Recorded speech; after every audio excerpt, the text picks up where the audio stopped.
Welcome, ladies and gentlemen, to the Wargaming.net League 2017 Fall Season Playoffs. I'm James Rockstar Grieve, joined alongside by Randall Ruka Holcomb. 2 spots left for the live finals. It's going to be at the TLC Chinese Theater in Hollywood, November 18th. More info come on that later. I'm looking forward to tonight's matches, though. 4 teams left for 2 spots. Oh, yes. And, of course, every single playoffs is full of surprises. No matter who you think is going to win, I guarantee you will be surprised tonight. Yep. Now, make sure you guys follow us on Twitter at WGLNA, where we'll try to update you guys with more info on the playoffs and our live finals when the info comes up in the coming weeks. Make sure you guys check it out. Also on Facebook at facebook.com/WGLNA, and also Fantasy League, fantasytanks.com. There will be special events for both today and our live finals on the 18th. So if you haven't set your roster, get over there and do it real quick, because you probably have a few seconds left to get a roster in. Oh, yes. That's you don't have much time left. I mean, if you haven't played already this season, you're a little behind the curve at this point, but it's still not too late. Type 59 still up for grabs. There'll be a lot more prizes for the live finals, and it's all free for you guys. So get up there and see what you guys can do. Yep. Anyway, let's carry on and go ahead and take a look. Let's take a look at the standings. Let's see exactly where we sit right now after 14 match days. Elevate in first place on 40 points.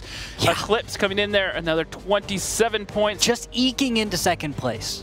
Yep, and then top tier, this is where it gets fun. Top tier, Dare Rising, Teal Team 6, and Aquatic M60s are our 4 teams playing tonight in the playoffs. That will be 3rd versus 6th and 4th versus 5th. Then you have F7 sitting in 7th place, and Poro 7 not able to make it anywhere near the playoffs. F7, they were able to get, they had top tier on the last match day. They weren't able to get any points out of them. And then Aquatic M60s managed to get the single point out of Teal Team 6 and stole that last spot. It was really neck to neck until that last match day. So overall, those are the 4 teams we have. Let's go ahead and take a look at the matches that are going to be tonight. Yes, first up, we're going to have Dare versus Teal Team 6.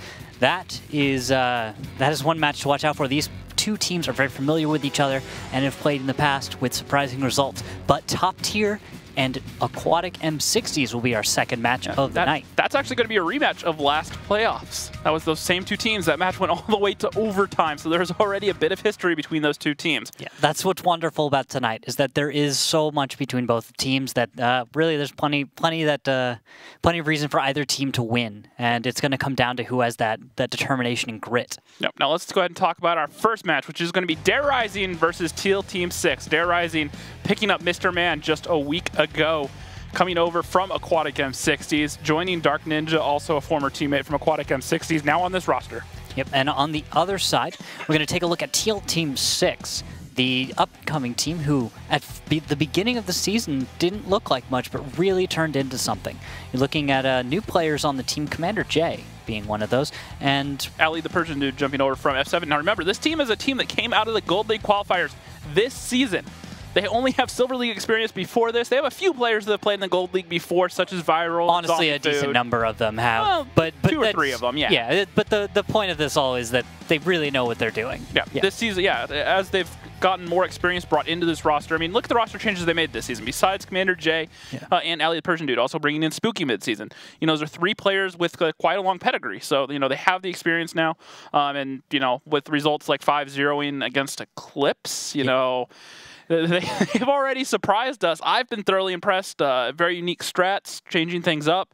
You know, getting a good read on the meta, being able to counter out those other teams, and they've thoroughly impressed me at this point in the season. Yes, and now let's go ahead and move forward. Take a look at the map choices for this series. James, I think this will be one of the more insightful bits to look into for this. I know that you've been taking notes before the broadcast on your on the stats based on this breakdown. Yeah, nothing too surprising coming out of the bans. Sand River was map played a lot by Teal Team 6 earlier on, not Elevate.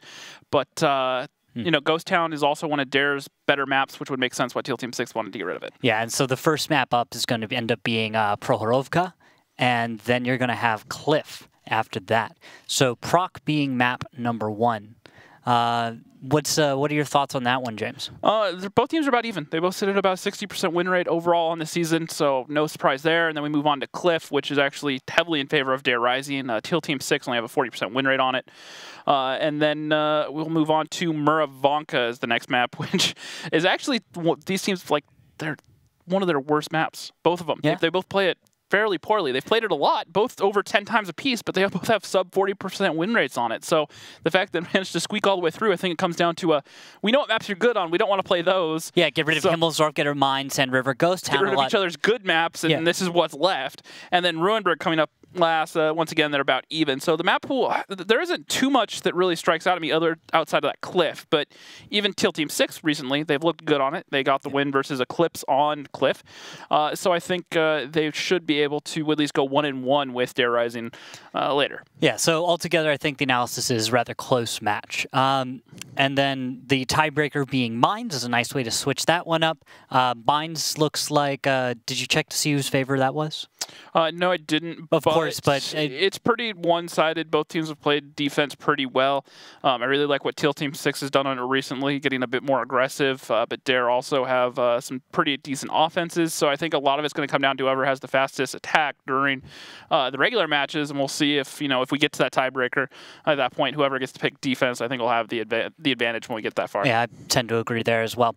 And well, now that we've got that out of the way, James, we both put our predictions in as well as Ute before the broadcast, and I was saying 5-4. I'm favoring Dare just because of standings. I wouldn't be surprised if Teal Team 6 won tonight, but it's hard to display that with the format that we go with. I think it's a really close match between both these teams. But you however, chose Teal Team. I've been doubting Teal Team 6 all the way up until this season, and I said during the last match we watched from them, I was just going to stop doubting them, get on that Teal Team 6 hype train. So I'm going to give it to them this day, and if they disappoint me, then you know, maybe I won't revisit them in the future. But it's the playoffs. Yeah, Anything can happen. The playoffs, they're hot right now. You got to give it to them. All right, I definitely tend to agree with that. With Teal Team 6 looking pretty hot right now. Question is Dare going to be able to get themselves together and win the day or not? Yeah, well, let's ask Aggressor, because captains are going to join us on the face-off right now. Gentlemen, welcome. Hey, how's it going? Aggressor, you look tired, bro. I'm not tired. I'm ready. You ready? All Yep. right. It looks like on the other end, Greg is having a discussion. Yeah, with his boyfriend. Oh, okay. That was my roommate. All right, Aggressor. Let's start with you. You guys have had a rough couple of matches, not getting very many positive results recently, and now you got a big match that's going to determine if you're going to go to the live finals. Are you guys ready? Of course we have been preparing for like a week's. Honestly, we've been preparing for weeks for this match, and we have a lot of stuff ready. And I guarantee we're going to win. There's no way we can lose. Yep. Now, Teal Team 6 beat you guys last time, and they are, you know, as they've mentioned, your regular scrim partners. Do you think that's going to factor into this? Yeah, absolutely not. I mean, we knew that they were going to know what we were doing before, so we changed a lot of stuff up. And they beat us last time really because coming off that loss from Eclipse, we were really just demoralized, and we didn't really have good strats. But, I mean, we stepped it up, so we're ready now. All right, Greg, you guys, there's no secret you guys were scrimming a lot this weekend, especially versus some other regions. You feel like you guys are ready going into your match versus Dare right now? I think we're definitely ready. We've got no better shot as of right now. Or wait, I said that badly. This is the best opportunity that we're going to get. We're ready. We've been practicing. We're ready to go for this match tonight, and we're going to do our best. Alrighty. Well, I think that about does it for me. Greg, you have any final thoughts for Aggressor Dare Rising?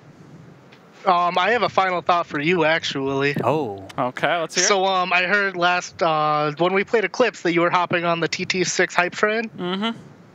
Yeah, you're not invited. Get off. Oh. All right. So my prediction going over to Dare Rising 5-3 now. Yeah. All right. Good. It's better in Dare Rising. All right. Because we're actually going to win. All right. Any final thoughts, Aggressor, for Greg or Teal Team 6? Dude, you keep eating so much crap in the interviews, you're going to blow up. All right, guys. Thank you for joining us. We will see you on the battlefield. And then just at the end there, he just walks in, no shirt on, just like, all right, roommate, bro. Yeah. That's chill. That's college for you. That's college. Oh, I remember those days. Those were fun. Those were fun. Yep, no longer invited to that Teal Team 6 hype print. You're just going to have to get on the struggle bus to make your way into the danger zone. Yep, got to go out there now. So see what happens. I mean, you know, they were all going over all social media. They were real happy. They were scrimming EU teams this weekend. So I think that was probably the first time they'd ever done it because none of them would shut up about it. Yeah, I saw some of the posts about just being able to scrim with EU teams and how they lost everything, but that it was still really valuable in that sense. There's a lot that can draw for it, but losing teams that you're able to kind of scrounge together of your friends or something, right? But when you play someone who is just way above your caliber in practice, it says a lot because there's no excuses about the pressure or the only chance to... Yeah, and there's also, you know, even if you're losing or, you know, the results don't really matter, you can still test your overall strategies, see how things play out, and see, you know, okay, if some people had played things a little bit differently, because there's a lot of factors into any given strat. There's how your individual players are showing up. It's how you're all working together. And so if you sit there and you look at things correctly and you can determine what's player fault or, you know, what players need to do differently, what can work if you make some slight alterations, there can be a lot that can be learned from that. Absolutely so. And it looks like just an update for you guys right now. I'm looking down at the match, and it looks like we're getting close, but not quite, to the match. We'll just need another minute for things to get ready. In the meantime, James, I wanted to talk a little bit more about just this first match for Horovka. And talk a little bit about the two strategies. So first off, attacking is going to be Teal Team 6. And in the past, what kind of strats have we seen out of Teal Team 6? They've really liked to play the 1-2 line a lot. You'll see a lot of STRV play come out of them. They will try to get aggressive. We've seen them run some of the stuff that top tiers run, taking a lot of heavy tanks towards the middle ridge. They change it up, which is what makes them kind of unpredictable. you know, they're not one of the teams that runs the same strat over and over and over again like Elevate, where they know that if they just run it well, even if their team knows what they're doing, they'll still beat them. It's a little bit more looking to kind of exploit some weakness earlier on. Yeah, they tailor a lot of their strats, I think, the best way to say it. They look who they're playing, they come up with, you know, a new game plan, and they make sure they keep it fresh, which I think has been working for them a lot, especially on some of these other maps, like Ruinberg comes to mind. They've had a lot of really unique strats on there, which has really opened that map up for them. They have some great-looking attacks on Ruinberg, so... Here's the thing. Will we be seeing many Super Conquerors probably being brought in? It's been a little bit of time for people to get used to them since last week, you know, try them out a little bit more. It's kind of hard to say on this map. If you can slow it down, I think the Super Conqueror is useful if you can play the range game. Yeah, but if you get into those all-out brawls side by side, the side armor is not really going to do a whole lot for the Super Conqueror. It's not going to have the same spaced armor that i7 has. And really, it's like, why would you bring it over a Sturf sometimes? Because really, that tank performs just as well at range, and honestly has a higher fire rate. Yeah, it's better at working, say, ridges in the middle. There's especially that bowl around. I think it's like E2, E3, kind of in the middle there. But the turret is kind of like so-so. So you need down, it's pretty strong, and especially their thing to remember is it has all the spaced armor on it. So from the heat shells of, say, 5As, if they bring those for heavy tanks, it will have the advantage against them. Yeah, and of course you're thinking about engaging at medium to long range in that tank, of course, because the spaced armor isn't going to be as much of a factor the closer and closer you get. James and I we both were 1v1ing a little bit the other day and just trying out what the best areas were to kind of 1v1 in certain tanks, and when we got to the Super Conq, we realized that once you're face-to-face, it's not a hard tank to deal with. But if it's hull down at medium-long range, then you can run into some issues. But altogether, we're probably going to see more of those 113s, 5As, IS-7s as the meta has kind of shifted towards as of late. A few bat chats, but not too many. Maybe 3, maybe 4. But... yeah, I don't think we'll see too much shift from the normal. I would be surprised if we just didn't see any, or I wouldn't be surprised if we just didn't see any Super Conquerors, at least on this map. But it looks like I'm going to be wrong already because we get a couple readying up here. We'll get to the lineups in a minute. Nice.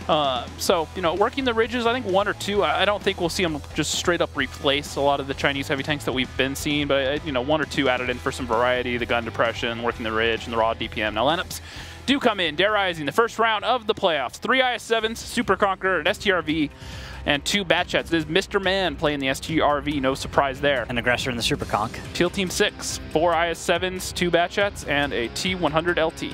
All right, so that makes a lot of sense. The Super Conq, I'm predicting probably just to be kind of held back a little bit, but not quite as far as the Sturf traditionally will be. Well, we actually have a disconnect being called. Sorry to cut you off. And it's actually nice for us, though. I think that was before they had a chance to go into battle, so that'll save us a bunch of time in the recovery. Yeah, so actually, it's silver linings here, James. Yep. Is that if a disconnect happens before the countdown finishes, then yay. But luckily, having to reset the whole training room. Yeah, exactly. No, you don't have to say, okay, everybody, get out of the training room. Let's wait for whoever it is to load back in and then get out, or then you have to wait a few minutes for everything to turn over, or what have you. But in this case, it looks like he's back in, and he's already back. There we go. See, that's nice. Silver linings. I always love seeing those because normally it's much worse than that. But back to the topic at hand, James. You want to talk about? Well, so, you know, looking at it, I don't really think we'll see much of a shift from, say, the normal meta that we've seen. One or 2 of the Super Conquerors mixed in, but I just don't think they're that strong to bring in bulk, not to replace, especially like if you look at this monstrous wall of heavy tanks that Teal Team 6 is bringing in, those 4 IS-7s. That is just a lot of HP. Remember, a couple patches ago, the IS-7 got buffed. Increased aim time buff, and then the armor on it, and increase in HP up to 2400. Which was so nice. So, you know, you can argue it had been power creeped a little bit as all these newer heavy tanks had gotten added to the game, but that kind of made it a little bit more relevant. And now when we get these straight up brawls, they can really chug through there, take an extra couple hits, especially from tanks like the Batchats or the STRV. Yeah, Super Conq shouldn't be able to perform very well against it. Actually, should be a big problem. Depends on how the brawls happen and what about Hesh? Well, I don't think they'll be using Hesh. I think they'll be sticking to the APCR. Well, if you Hesh onto the top with 120 pen onto the flat top of an IS, well, not flat, the curved top of an IS. If it's hold down and they're not in a brawl situation, sure, you might be able to chip some HP at them. But I think more or less you're going to wait for that Super Conqueror to have clean shots with the APCR. Nice. All right. Well, it looks like we're in battle now. Countdown is almost done. So thank you, everyone, for your patience. And we're about to begin the first match between 2 teams that, well, should be neck and neck. Yep, and it looks like the Super Conqueror is actually going to head over towards A6, so playing somewhere where it can kind of play that range support game, maybe even up on the hill. Can get some good shots from up there, and it looks like we're going to see Teal Team 6 head over towards the 9-0 line. Yeah, both teams heading about the same direction in some ways, so generally should expect them to meet. You see Supernova up there, taking a little scout run up the mid. He's going to spot an IS-7. And not a lot else. Yeah, and it looks like Bird is actually going to sit over in the IS-7, looking down that 2-line, being the early lights for the bat shot of Harmless in 1-2-3 on Dare Rising. All right, and looks like opening scout run's going to find a few things, not too much though. And IS-7s are going to be grouped up in the middle. I'm just going to be real here, guys. Sorry, it looks like we are having some slight errors. That is why everyone is holding still at the moment. Our apologies. We'll be working on that. And it looks like... looks like we got a little bit of connection back, so bear with us. We'll see if everything comes back to normal or not. And I'm being told that we're just going to back out of game right now, guys. So... apologies. It appears as though some connection issues are interfering with our ability to view the game. I haven't been informed yet whether or not the players are being affected at this point, but based on what I know, I actually know that I shouldn't speculate too much. Yeah, and well, so we have to wait to see what happens, what the admins decide there. Yeah. Well, they try to sort that out. We are still in game. However, it is quite choppy at the moment. So just to bring you a quick update, match looks like it's just going to become East Side versus West Side on Proc, and we'll be just taking a peek at how it goes. I'm being told now back into game. So let's do it, guys. Back into game. If it lags a little bit, it lags, and we'll just get it fixed. So. Bear with us and we'll make this happen. So right now, things have slowed down in game. IS-7s. Seems like things are just squaring off in the middle. Super Conqueror, let's go take a check-in with him real quick. That was Aggressor. That was actually, apologies everyone, I went to the wrong tank. There we go, Aggressor. In the Super Conqueror, looks like he's just spotting underneath the tracks. I'm waiting to see if we can see that tank perform on these in the tracks over here, just to kind of give you an idea of where its strengths and weaknesses are. Gun depression is good, but not amazing. And hold down, it's a fairly potent tank, especially if you can keep yourself from feeling the lower front plate of that. Although these IS-7s, Viral and Ali, are moving in. The question here is, are they going to aggress over? Is that worth it? Probably not. Is the real thing here. And I'm going to see if Aggressor's going to be able to sneak any shells out there and get some damage. Looks like he's loaded currently APCR, as opposed to those HESH shells. He's loaded 7 of those. And right now the Serve is moving into position for Dare. So Dare's getting ready to retake the east side of the map. But there's been no cap pressure, James. What are we expecting there? Well, we'll give that a minute. We're probably going to be the Batchat and T100 coming off the hill right now. But what be is the cap pressure? What is it that you're seeing might be more important right now? Well, noticing Mr. Man's reposition, he's kind of gotten in a position where he can cover all 3 lanes.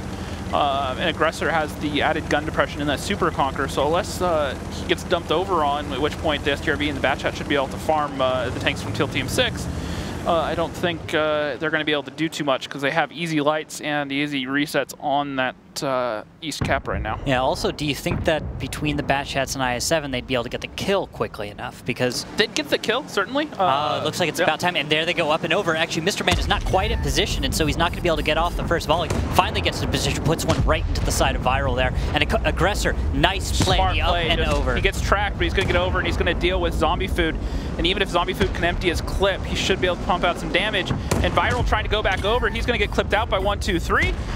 And damage being traded right now. Now he does go down, but the damage has been done. Zombie Food's down to a 1-shot. And a lot of tanks. He's down to a 2-shot.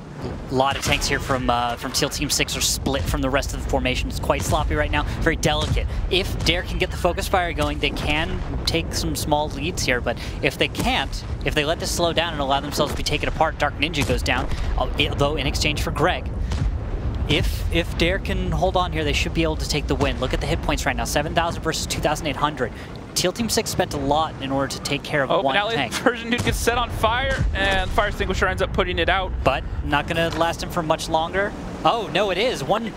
low shot from Mr. Man, RNG'd into the dirt, and he was not able to connect with Ali and get the kill. Yeah, however, this fight's about to be over. The second 1-2-3 is able to get off of reload here. Mr. Man covers him and takes down Supernova. Nice play there. That's good teamwork. And now 1-2-3 is free to come and just pick over what is left from Teal Team 6. Yeah, it's a decent fight there from Teal Team 6. Not over yet, by the way, but it very well should be shortly. As hit 1-2-3 being abnormally cautious. He should just go over at this point and start clipping things out. He has full HP. Teammates are all in position to support him. Yeah, and they're waiting for Mr. Man to actually close to get in here. This is 4-on-4. Now he's going to take a shot, and I'd expect to see now he goes over. 1-2-3 is going to come over. He should find the shots onto Viral. Actually, nope. Goes for zombie food first. Looking for another shot on Ali. He's going to get that down as well. And to play cleanup, he should find the final 2 shots into Viral, who's playing the hold down. There we go. And that is going to be a 1-0 lead for Dare Rising. Nicely played. So good start there for Dare. I think a lot of that came down to their reaction to what Teal Team 6 did. Teal Team 6 didn't put pressure on Cap and instead decided to do a north aggression, going over with 4 tanks, I believe. And when they went over with 4 tanks, the timing was quite nice for them, actually, because Mr. Man in the Sturf, who had been overwatching that previous position, had actually shifted and it began looking south. Just a little bit, yeah, towards the south. However, he got back into position quickly, and the thing is you cannot underestimate how much damage that STRV will put out. It has 4K base DPM when in the siege mode, and he did over 4K damage that game just from being able to farm all those tanks. Ali went over and tried to play the hold down, but between the penetration and the DPM, he was able to just keep chipping away at him. And when he tried to leave, he even set him on fire. So, you know, Mr. Man just put up some great numbers that game. That he did. He did a solid job. It's actually, I only bring that up to say that it would have been even worse for Teal Team 6 had Mr. Man been focused on that exact spot. He would have gotten even more fire out of the targets. And, well, that just shows us that Dare did show up and they are ready. They did not look like they were really struggling too much with Teal Team 6. And it was just a solid defense for them. Yep, and Mr. Man, 39-30, coming in there, 81 fantasy points. The left Hitman doing what he can. And then on the second page here, Harmless, Ali the Persian dude, etc. Supernova able to get off, 1100 despite being the first tank over, and actually do what I did like from Dare is they actually pretty much ignored Supernova. They kind of understood that he was bait. He was trying to draw shots for the rest and let him just kind of get in there. He has the lowest DPM and the lowest HP, so they just kind of ignored him and focused on the other tanks. And they did a pretty good job. And then Aggressor also pushing over, made Teal Team 6 waste that much more time, and that was time that Mr. Man could use to get back into position and just start rifling off shot after shot after shot. Yeah, and it's the kind of play that really throws your opponent off, because all of a sudden they're looking at, do I go back over these tracks and just waste all this time I used to get the kill, or do I stay and fight? Now, looking at the lineups as we swap sides, it looks like we're going to have 3 IS-7s, a grill, and 3 Batchats for Dare Rising, and Teal Team 6, 5 IS-7s, and 2 Batchats.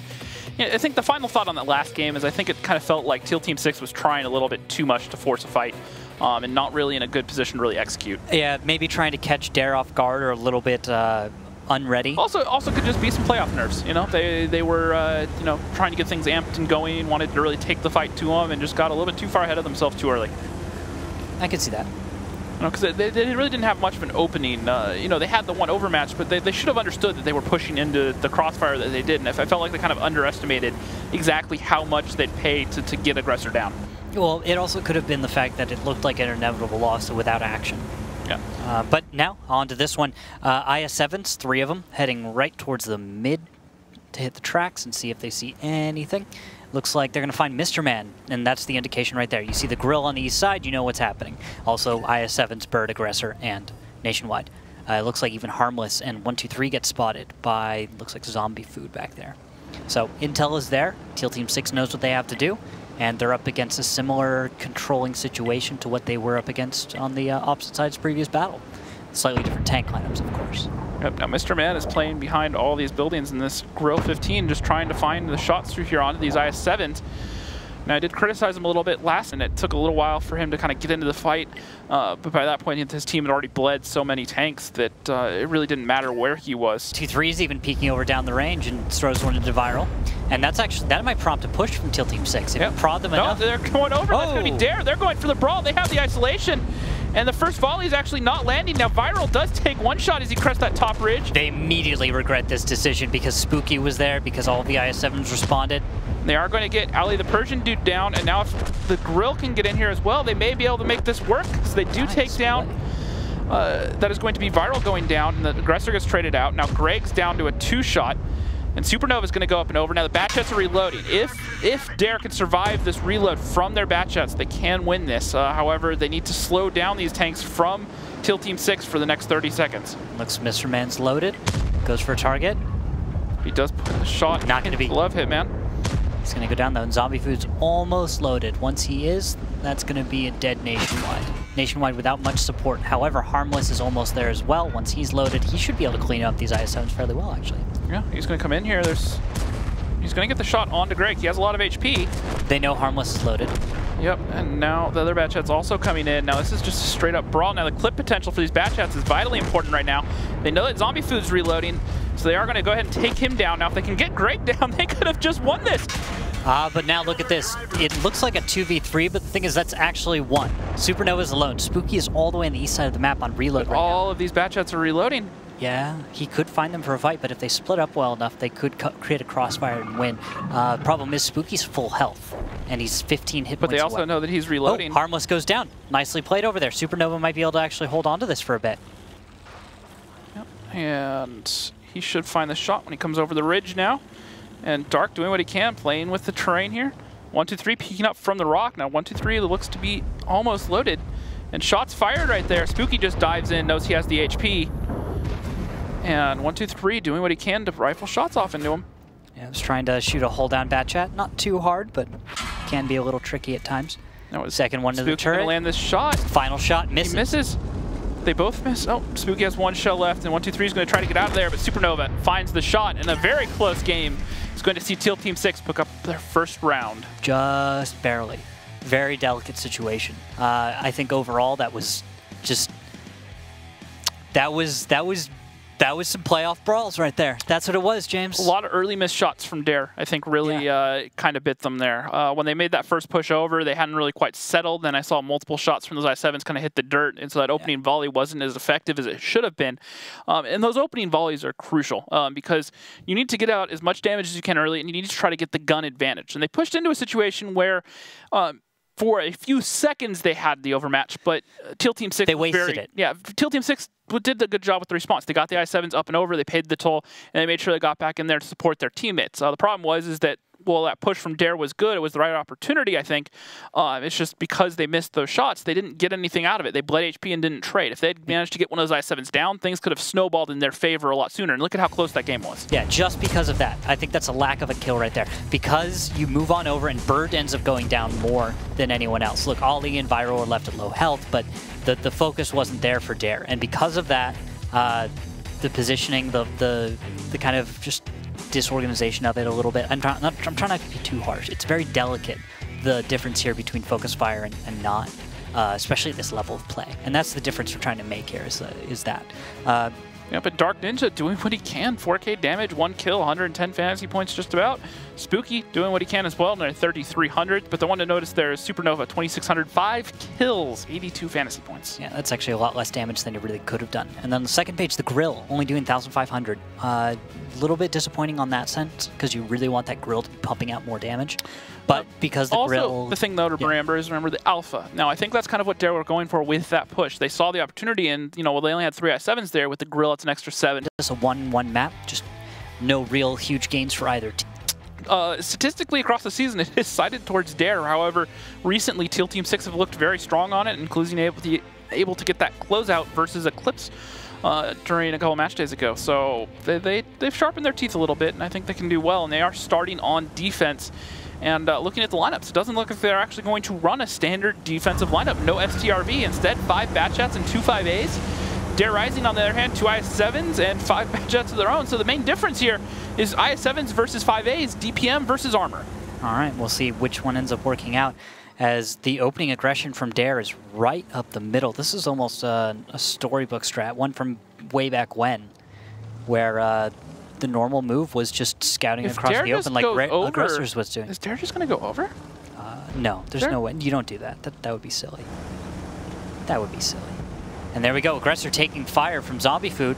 Actually has to back down a little bit and is actually going to slide down the hill gently this time and have to retreat. And with that, the knowledge is Dare is down a few hit points and one tank is out of the fight for just a few seconds. So no real advantages to be gained yet. 5As for Teal Team 6 are still trying to get into position.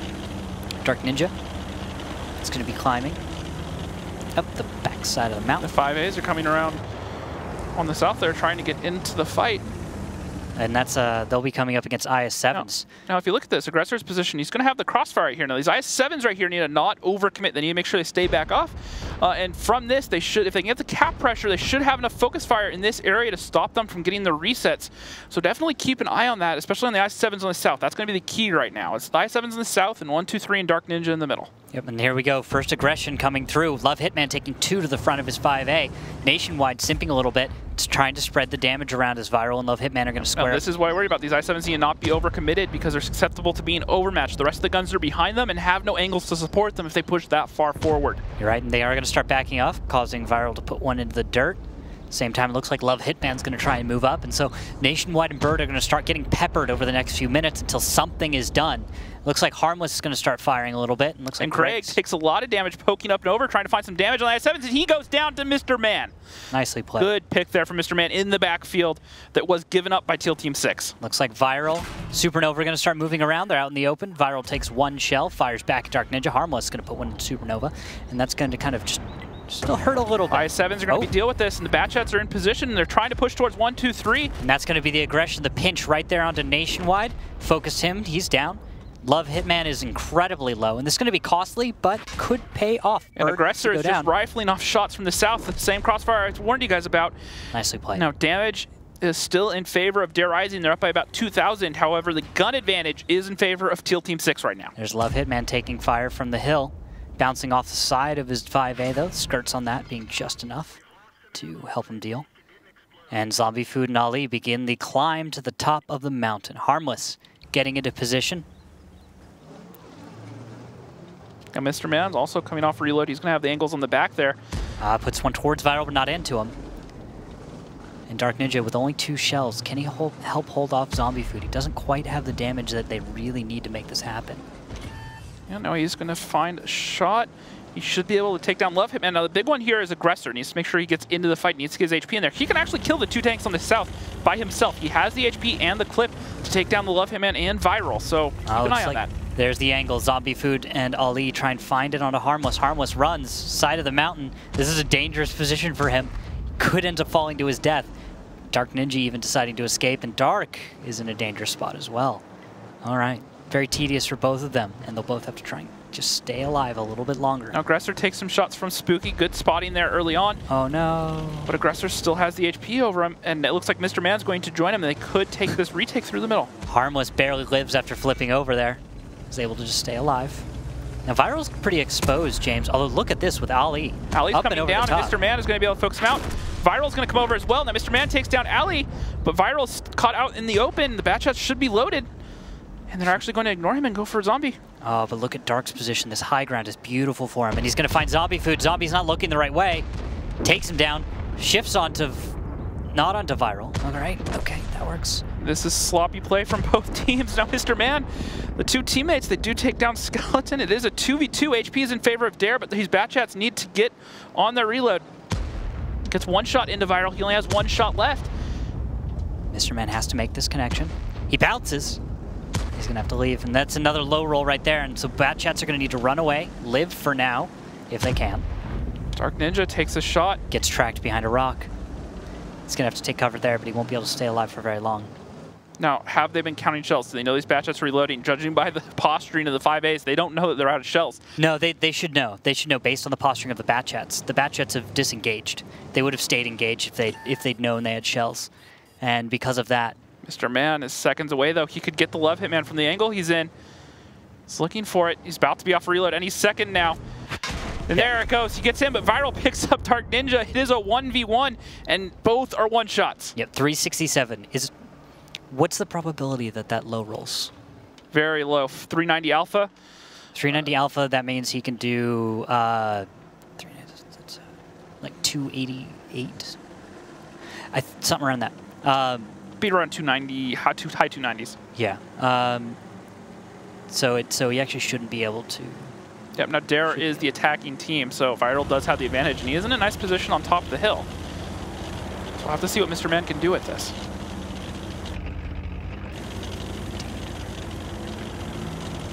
It's dangerous driving out in the open like he is right now. And Viral, top of the hill. He's looking for him along the backside of the hill, hoping that he doesn't think that he's rotated over here. However, Viral's on top of the hill. Now, this could come down to a spotting range, and if Mr. Man has gotten enough distance, Viral might not be able to outspot him. Viral also has a dead driver. That impacts him a little bit. Especially climbing up on these hills. Yep. It means that if he makes the wrong move, his driver is not going to be able to normally perform his 5-8 also. Oh, Mr. Man spots him, but he doesn't get spotted in return. Is he going to be able to find the shot? Viral knows he has to back off. Viral backs off into the safest place he knows. Let's peek back up. He's got to pay attention to how long he's spotted. And he Mr. needs to Man know is that going timing. for that north cap. He needs to understand exactly how long until he goes dark. And as you noticed, he uses perfect timing. He knows exactly how long that takes. Now, Mr. Man moving on cap, by the way, he will lose some camo for that, but being in motion is going to help him in some ways by the fact that random fire is a little harder to target because he's not sitting in one of the more typical positions. Now, Mr. Man is actually playing a really tricky game. He's actually sitting on the front of cap. Yeah, he's trying to force the spotting range game. He's not actually trying to go to cap. He's trying to bait Viral into a spot where he can get a shot and hope that he outspots him first. The problem is all those trees and the way the hill is designed. Coming from the high ground, he could actually, Viral could actually see the lip of cap, spot the bat chat here, spot Mr. Man, and then back off knowing that he's in the area. Now, Mr. Man's actually going to get off cap, which is curious. Yeah, well, he knows that he's forced Viral to leave that hill. He doesn't have a choice. So now he's going to try to hunt for the last 2 minutes. He's baited him down, and he's got him maybe in a good spot. And if Mr. Man comes up on this ramp, oh, this could just come down to whoever sees who first. Oh, no. But Viral, why is he leaving the hill to where he is? Well, he had to get the reset. Mr. Man didn't leave till just now, so he had no choice but to come back to get the reset. And now that he's in now he's got some forward motion, he needs to decide where to go. Yeah, but it depends if they can find each other. Now, I do like this play from Viral, going to the spot where there's only one way up. And unless Mr. Man spots him getting up there, he might cross and find this angle in a second. But Mr. Man's hunting for a 5A. See, that's the thing. Oh, and the timing's perfect, because Viral's actually on the other side of a rock from Mr. Man when that happens. So it's impossible for him to spot him.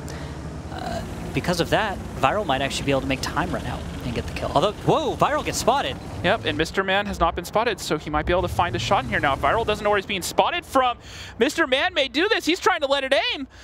And Viral doesn't know what angle he's at, and he's going to back up. He fires it, he hits the gun! And now, Viral knows exactly where he is. Heat shells. Right? Oh, critical hit on the gun. Mr. Man, don't drive like that. Oof. That's scary. And now Viral's actually going to be 50 seconds. Now here's the disadvantage. If he spotted him again. Viral has not spotted Mr. Man, though. Yep. Here's the difference. Viral spotted again. He had the time. He could try to go around on the low ground and open it up. Mr. Man is playing this angle perfectly and just going to try to come around. And it's going to be whoever lands the shot first. He's not spotted still. He comes around the corner. Hold down being played by Viral. Oh, Viral. Just trying to run the clock out. 30 seconds. Oh, that's tricky. 20 seconds on the clock. Remember, Mr. Man is on the attacking side right now, so he has to try to force this. He's trying to find that Coppola shot. Now remember, there is pretty much the entire turret of the bat chat is weak. Now 10 seconds. Mr. Man doesn't have a choice but to go for it here soon. Just try to go for it and make him miss. 3 seconds, 2 seconds, he's gonna go for it. He fires it, he gets it!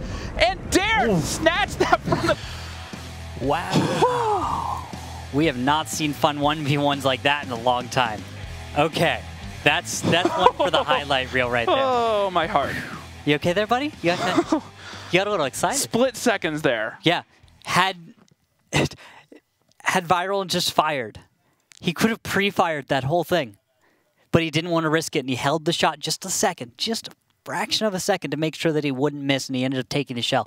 And, well, hands off, right, claps for Mr. Man. Nicely done. That is what that sort of firepower gets you on Dare Rising. The clutch ability in those sort of situations. That is what Mr. Man brings to this team, and maybe something they've kind of been missing lately. Yeah, if anyone was doubting Dare's ability right now, or Mr. Man's ability more specifically, I mean, that right there was a vote of confidence. I think the rest of his team is going to feel pretty good about the new guy. And the thing to worry about here is that may just be a momentum killer for Teal Team 6. He also got 5 kills, by the way. Yeah. That was a complete MVP game for him. He was on point when he needed to be. Yep. Now remember this, coming from... Nicely done. Just from the bat shots angle, that's a beautiful play. Just beautiful play. And from the 5A's perspective, it looks almost impossible. Like that's what that looks like from the 5A. It didn't seem like he should have been able to make the shot from his perspective, because he's like, wow, that's such a steep angle. My 5A's having so much trouble. Yeah, just a little bit of a jump there, and Viral wasn't expected. Sometimes it just sucks to be a bad shot. That made, like I said, I worry about that being the momentum killer for Teal Team 6. They've been riding the hype all the way up until now with their previous matches, especially versus Eclipse. But now, you know, seeing a play like that, taking that loss from them. Yes. Is that going to be the straw that broke the camel's back for Teal Team 6? We'll have to see as we get ready to go into battle. It's going to be 5 bat chats and 2 TV. Look at this, 2 TVPs. Aggressor Mr. Man for Dare. And on attack, Teal Team 6 is going to be bringing 2 IS7s and 5 bat chats. I like both these teams shifting away from the normal defense. We've talked about those passive defenses in the past, and how just being that complacent and bringing lineups that aren't flexible can really be a hindrance. And both these teams deciding to keep those more flexible lineups to where they can move around and be aggressive when they want to be. Opening moves, James. Looks like a lot of west side. Or Enclave. Just go. Yep, thank you. Yeah. Got 2 VPs, D1. Just, You only pinned one. Okay, we need to go. Go now. Yeah, go now. They wasted a lot of shells on the I-7, so you guys need to go. Their 2 VP is down. Dark Ninja's down 4. I'm going for the right. I'm going right. I'm killing Dark. Dark Ninja's down 4. She's 5. Watch right. Watch. I got Dark. Down. Careful with this, bro. Hey, I'm gonna push low down into Nationwide. Guys, I need help. You guys need to commit into that. Zombie, can you commit? Just commit into this. Why are we going spreading out? Fire. Health. But they're reloading. Okay. You gotta go. I7 go. Go. Okay. We've Go got Nationwide. 3 rounds left. I'll go around first. I got 13 seconds. Bird can get Punish picked. them. Bird can get picked. Watch out. I'm reloading. Yeah, no, this is why. Oh, I was gonna say you guys could have just waited for myself. I'm getting over where you 2 are. I need help. No. Bro. Harmless. Oh, he missed.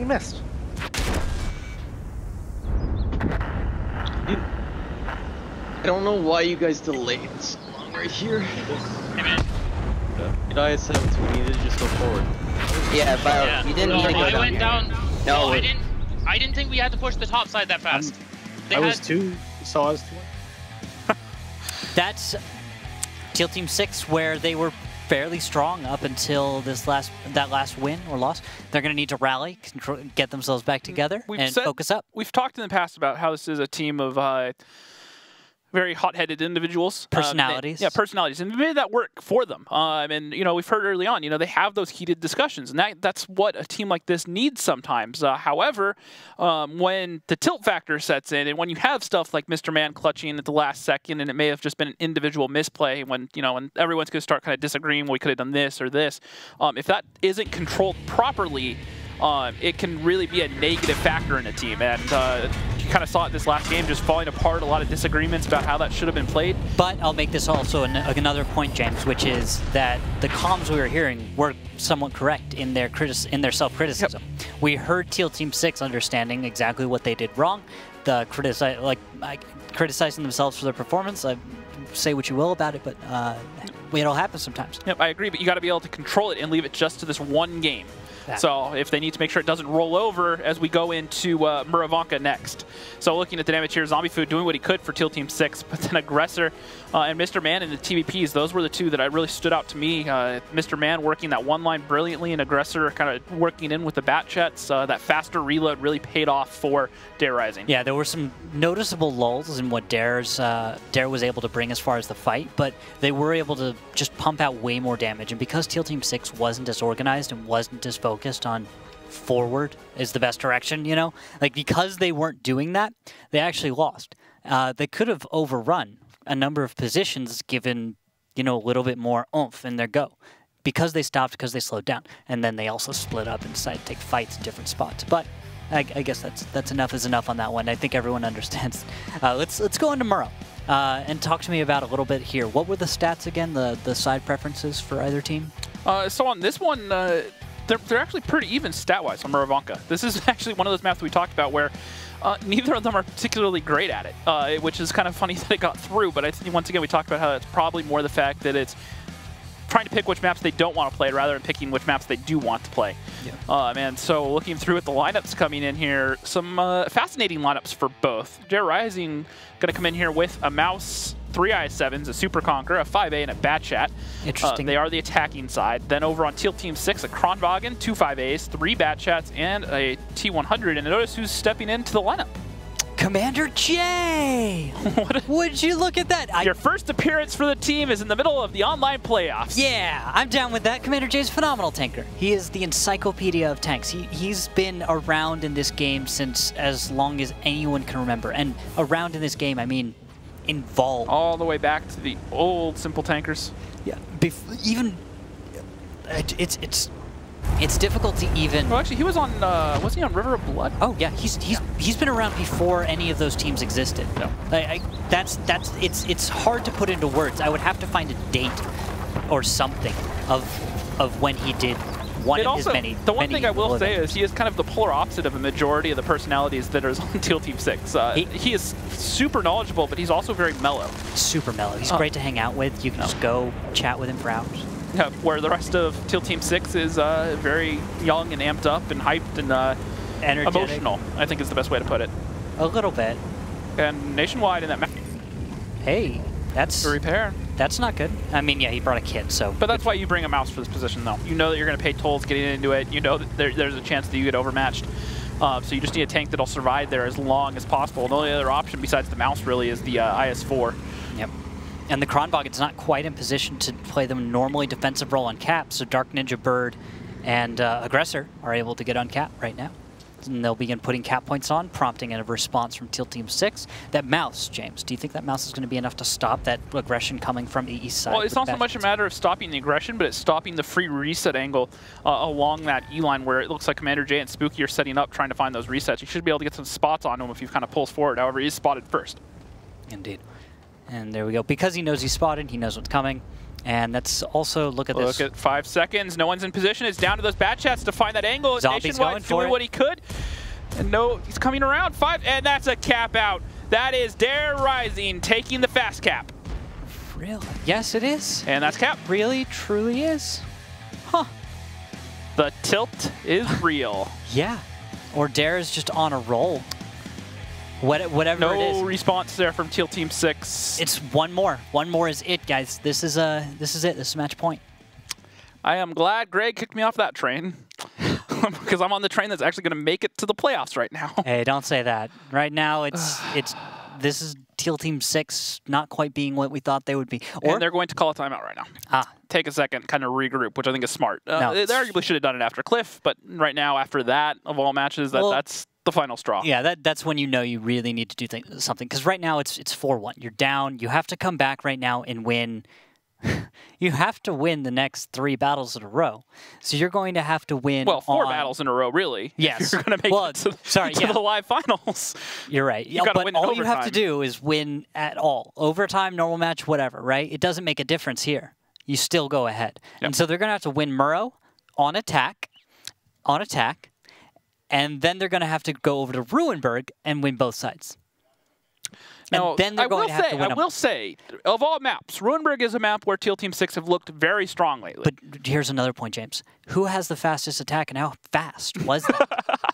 Yeah. That attack win that we just saw is probably enough to the point where if we make it to a tiebreaker, Dare gets their choice of side. They choose defense. Now Teal Team 6 doesn't have a chance. Teal Team 6 might even know that because that was so fast that you just realized tiebreaker might not even look that good for you anymore. Yeah, and they were just caught off guard. And just one slight little change from Dare there, that mouse in that position because he shut down. That was the one reset angle they were waiting on. None of their heavy tanks were far enough forward to get those angles.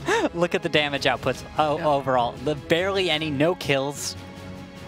Yep, you know, and a majority of that damage was done onto the mouse, who's still alive at the end of the game there. Yeah. And keep in mind, most of the damage from the heavy tanks from Teal Team 6, that was garbage time damage after the cap had already come in. They were pushing in, you know, scrambling to get that reset. So those are really most of the damage in this game was a non-factor. Yeah, and it's like, what is even on page 2? Yeah, nothing.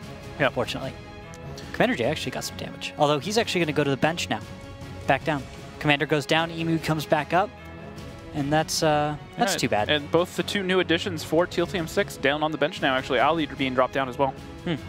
That's curious. Yeah, I'm not sure what to read too much into that, but they both got a little bit of time today, showing that there was some intention to use them. Unfortunately, I guess this time... Hoping that they fit certain roles and play certain, you know, spots really well, or maybe it's that that's where they've trained and they've practiced on certain stuff. Maybe Commander J only has, you know, practice time on that defense strat. Admittedly, I think that he's pretty good on every map and in most tanks that you put him in. Yep, now timeout is over, and we are into what could be the final battle of the series. Dare Rising, 3 IS-7s, Super Conqueror, and 3 Batchats. Teal Team 6, an IS-7, a Super Conqueror, a 103B, 3 Batchats, and Supernova play with that T100 scouting the weak side, or it is going to be a straight-up play on that 2-cap. Wait and see what's going on, because look, defensive reason to change things up. You don't have a reason to try to do anything crazy right now. Yeah. You know, you at this point you're 3 rounds up. You have the defensive Murrow on your favor. All you need to do is just make sure you run down the clock and don't let yourself get fast capped. Supernova going for an opening scout run, a relatively safe run actually in this today's meta at least. And he'll just make a beeline towards that 2-cap. Is he going to get on quick? Looks like he gets on cap pretty quick. So he's just going to drive through. Yeah. And that's a scout run. He's going to find Mr. Man. Nicely found. And perhaps passive? Yes. Looks like he'll just take a little passive spot. And from there, he's not actually... Any of those angles. So now that's going to give Teal Team 6 the info that they need to kind of get on cap. And it looks like Dare actually going to get aggressive. They're pushing forward with those IS-7s. They look for that first volley on the left hitman who has to run away. Oh, and Viral's taking a lot of damage as well.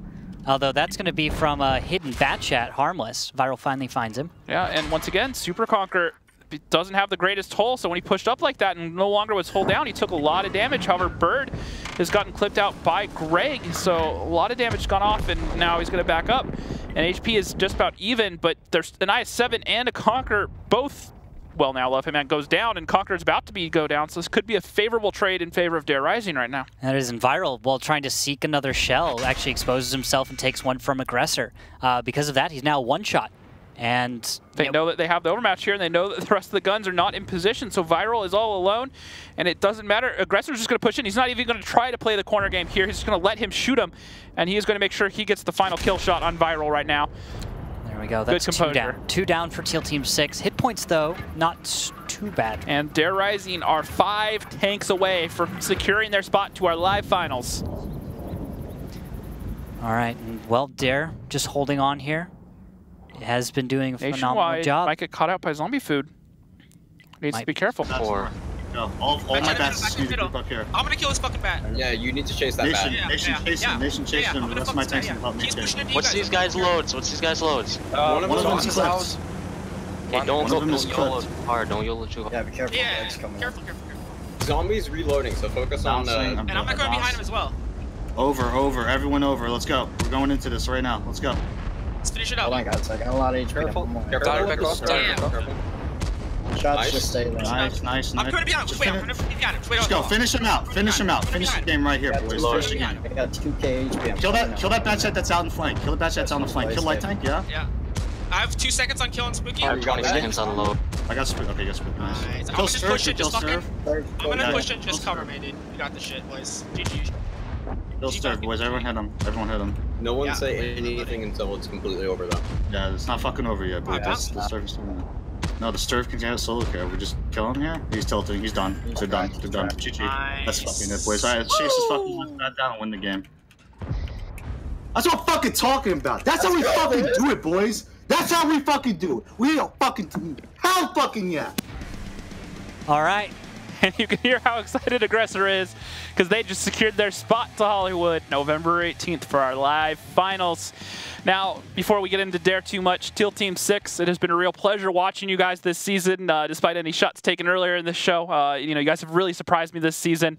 I have been thoroughly impressed, and I expect great things out of you guys in the future. Yep, a team that came out of the Silver League had never been in the Gold League before, and unlike many teams before them, actually found their way into decent standings and made it to the playoffs. This is not a common occurrence. No. And even so, during the season, managed to defeat the team Dare already, and so proving that they do have the potential. So good luck, and we'll see you next season. It won't be the last we hear of them. However, congratulations to Dare Rising, who once again just secured their spot. They were on fire tonight. They were on point. Their focus fire was good. Clutch plays by Mr. Man. That was mind-blowing. That was MVP status for the whole match just from that one because using the phrase tilt too much, but it was a factor there. You could tell that they kind of spiraled out of control, especially after that one game. The playoff nerves got to them, and that one game Dare showed up with the energy and the focus that they needed. They were solid the entire time. That was good play. I mean, they lost one, but that one that they lost was just barely. It was based on tiny mistakes. And this clutch, I love that play because just watching this over again is just so nice because we were listening to Teal Team 6 there on the second side on Cliff even when they got just torn apart. And then this last one, we were listening to Aggressor just tell everyone to go forward and just take the fight. That was great stuff. It's confidence. Yeah. It's something that we haven't really seen out of Dare a lot. You kind of listen to some of their comms recently, and you know, Aggressor kind of seems maybe a little bit quiet or tilted. So. Yeah, just kind of like But today, just go do this. But today he had that energy. He was ready for it, and the rest of the team kind of vibed with that. Yeah, it really worked out. And looking at the post game there, you can see it. Only 1, 2, 3 and Bird struggling there to do some damage, but they did their jobs, and altogether, just solid play there. Yep.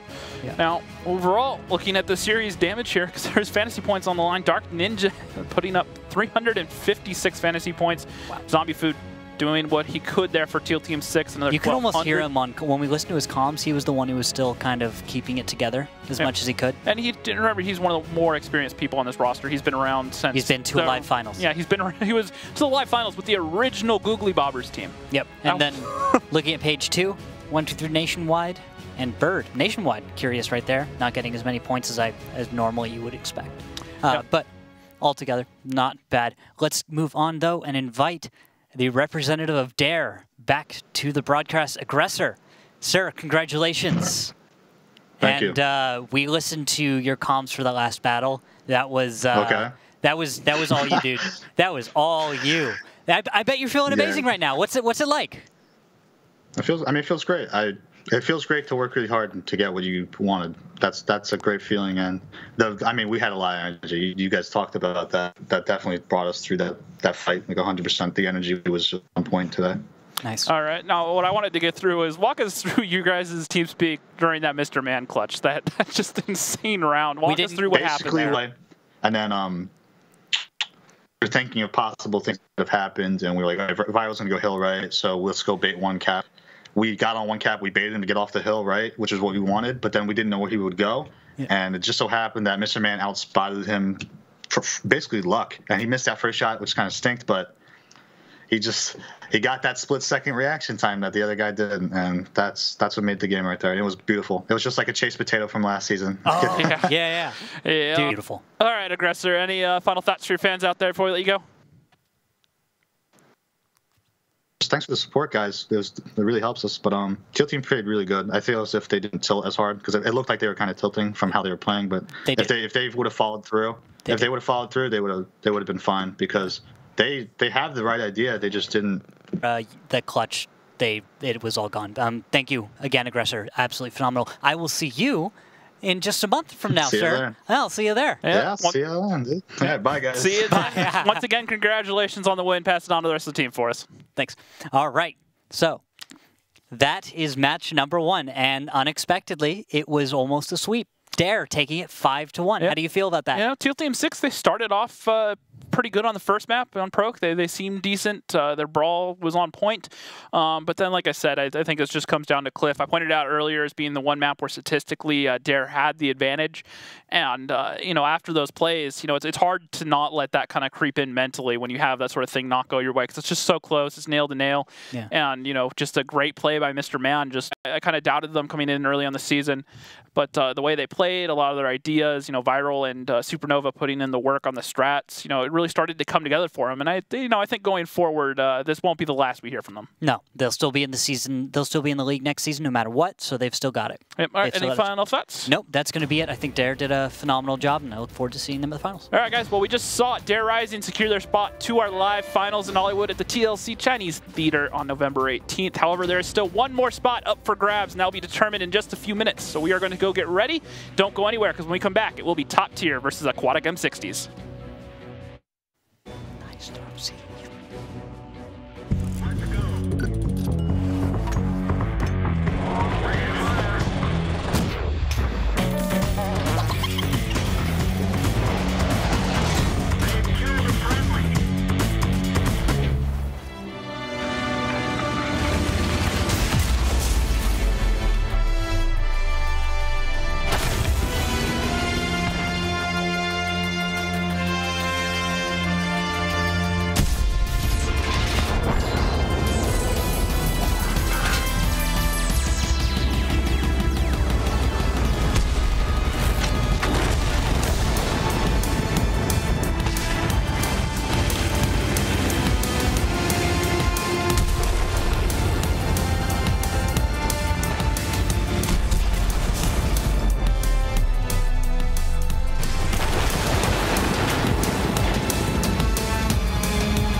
Hello guys, and welcome to the next part of our series. Today we're going to be looking at two teams in the European Wargaming League who used high-risk, high-reward teams full of autoloaders. Let's have a look at how this one went. Let's have a look at the tanks that are most commonly used to do aggressive plays. It is the Batchat 25T, the AMX 50B, and the AMX Foch B. The common thing between these tanks is that they are all autoloaders. Now these kind of tanks are ideal because they're not only fast, but they can have great burst potential. As a disadvantage, the tanks do have low armour, so if you lose too much hit points, it can spiral out of control. If you manage to swarm tanks that are isolated, you can remove them from the game within seconds. The downside for both the 50B and the Batchat is that on their own they generally can't remove tanks from the battlefield. That is where the AMX Foch B comes into play. With 6 shots averaging 400 damage per shot, it can pretty much win every one-on-one fight it's involved in. The first battle we will look at is between Oops and Savage Squad. The attacking lineup from Savage Squad consists of only French autoloaders. This has to be a quick play, because just trading damage without pushing the enemy means that Savage Squad will lose this encounter. Savage Squad will decide that a North all-in tactic is the way to go. But before we continue, let's look at their plan in a bit more detail. The goal here for Savage Squad is to screen the cap. Oops has to reset it, but Savage Squad is pushing forward with 4 autoloaders to prevent them from resetting or wiping them out if a reset happens. It's worth remembering that between the 250Bs and the Foch, there are 20 shots available.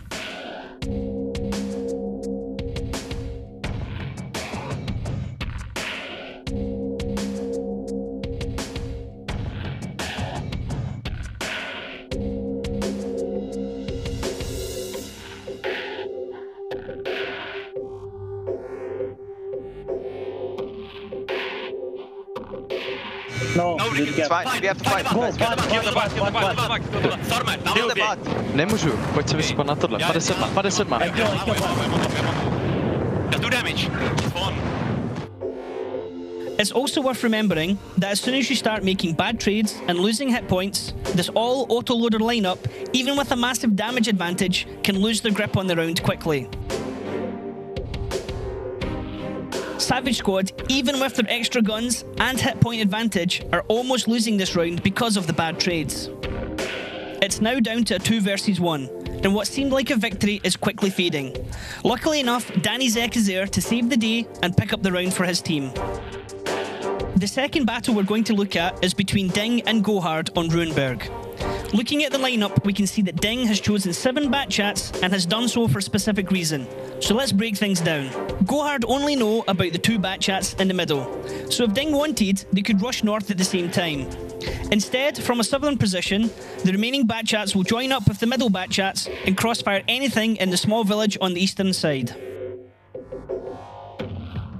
Now that the Batchats are converging on the little village, for Ding to make this tactic work, they need to have exceptional focused fire to make sure their shots count. Luckily for them, Gohard are not properly set up for this attack, and quickly lose a tank when Kaiju is focused down. Normally in a situation like this, Gohard need to keep as many guns alive as possible, and chase the Batchats down when they're on reloads. But as they're unable to force Ding into spreading their shots across the team, they're focused down one by one. With Safarchik also being out of the fight for so long, the focused fire from Ding is just too strong and it's all but over for Gohard. After this lightning quick attack, Ding are able to reload their guns and then pick up the remaining tanks of Gohard. Great shooting by their Batchats, but also a bit of overextension from Gohard which allowed Ding to win this round.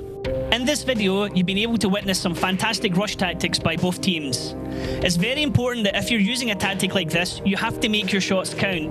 The teams don't have the HP to be able to trade shots, and you need to get in and get out before you want to reload again. I hope you guys have enjoyed watching this, and as always, we'll see you on the battlefield.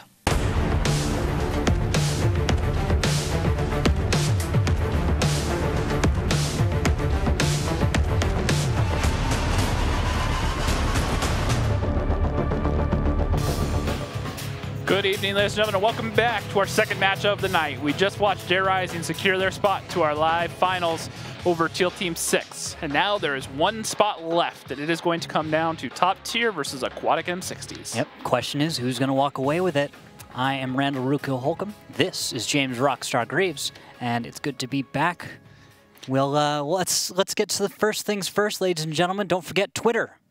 follow us on it at WGLNA and use that hashtag WGLNA so that we can find your tweets, feature them here on the broadcast. Also on Facebook.com/WGLNA, where James and I usually go live, and we have all sorts of updates and little things for you. We'll try to have some stuff up there until the playoffs, some little teasers up until the live finals. Once again, that'll be at the TLC Chinese Grauman Theater. Yep. No longer Grauman. That's been a name change for a while, but TLC Chinese Theater. TCL. I know. You want to say TLC because it's a lovely place, but... Either way, November 18th. More info on that will be on the main World of Tanks portal this next coming week. Yep, more details to come. And of course, fantasytanks.com. You want to head over there and compete. It's a little late start today, but we will be having Fantasy Tanks for the finals. Pick your favorite players who will perform best, win points, and win prizes. Good. Gold and Type 59s. Yep, and Chrysler Ks and boosters and all sorts of other good stuff. All sorts of stuff. Yep. Yep. Now, let's move on to our match. Now, we just watched Teal Team 6.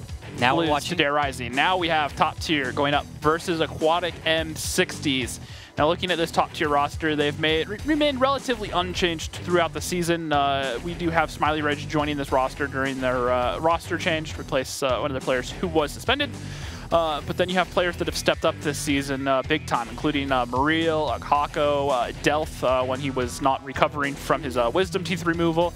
Exits has had some huge games. He had a few games that were 5,500 plus damage in a single game. And then Fixer Reloaded rejoining the team during the offseason, and he's been stepped into the starting lineup, as well as JoJo Jackie, even one of the bench warmers from last season. He's had a great season. So just all around, no one you can underestimate on that top tier roster. Aquatic M60s, however, they've had to struggle throughout this season. They've struggled through previous seasons. They've struggled on the struggle bus this whole season, which is a little bit unlike them, because normally they kind of hit their stride, and then they struggle a little bit, and then they hit their stride again. This season, it's just kind of been almost a flat line to a certain extent. People joining this team during the offseason. But the ones to really keep an eye on, especially today, is the newer additions, Vale and Wallywiff, coming over from F7. So, you know, those are two players that have to pick up the slack for Mr. Man, essentially. So we'll have to see if they can fill his shoes. Now, obviously, Mr. Man made it to the playoffs. Now, what would it be? How funny would it be if it's the same finals where Aquatic M60s finally make it to the live finals? That would be some fun. Yeah. That would see. There's always a twist. There's always something. And I mean, maybe the twist today is Teal Team 6 tilt, but it also could be Aquatic M60s over top tier. Top tier is the expected team here today. They are the favorites. They've been on fire. They look really good. They have a lot of confidence. I mean, they took down Elevate last week. I mean, that's something that no one has done in over a year, back to when they were still named Apex. So. Now, mind you, when they did that, I think we can point out the fact that they brought in some alternate roster choices for that match. But putting that aside, yes, they did manage to do that. Now, you know, top tier, though, however, you know, they've, since Rude Awakening has come back and been able to put forward the time. You know, he got a new job mid-season, so his time kind of disappeared for a little bit. He missed a few matches. The team struggled. They managed to get a few results. They kind of chugged along without him, but was clearly not the same top tier that we're accustomed to these days. No. And then since he came back, this team really hit their stride. They looked great. They've taken down some of these teams very handily. Yeah. Even versus the F7 match last week when they knocked them out of the playoffs. You know, there was the start of the game. They looked fine. Then Rude had some connection issues, disappeared for a little bit. Team struggled. And Rude comes back, and all of a sudden they win 4 straight. So, you know, now there is the debate is, should one team be reliant upon that one person? Sometimes you have teams like that. Maybe just you do. Anyway, James, I want to move on a little bit, if that's all right, and talk a little bit about the map pool. Yeah, take a look at that. So let's jump right into it. First bans are going to be Sand River and Cliff. And then the first map is going to be Prohorovka, so just like the other series. And then we'll actually go to Ruinberg this time. And it looks like Aquatic M60's defense first on Proc. Murrow and Ghost Town get banned out, and then Mines and Himmelsdorf show up. James, what's your big takeaway as far as maps choices here? Just glancing at the stats, just overall, the big one for me is going to be Ruinberg. It's actually a map that actually favors Aquatic M60s. Top tier really haven't performed that well on it recently. And so that could be a place where Aquatic finds their footing in the match and kind of... Now that's just glancing at the stats now. But that doesn't tell everything. Now knowing the story behind both these teams, to me a lot of it says possibly down to Mines. Maybe one of the maps that Aquatic M60s used to be really dominant on. This season they've struggled. Yeah. I think the problem though is if M60s go down in the series and it makes its way all the way to Himmelsdorf, top tier on Himmelsdorf, that is one of Rude Awakening's playgrounds. Extremely tactically heavy map that relies a lot upon strats and good flex calling and a quick response.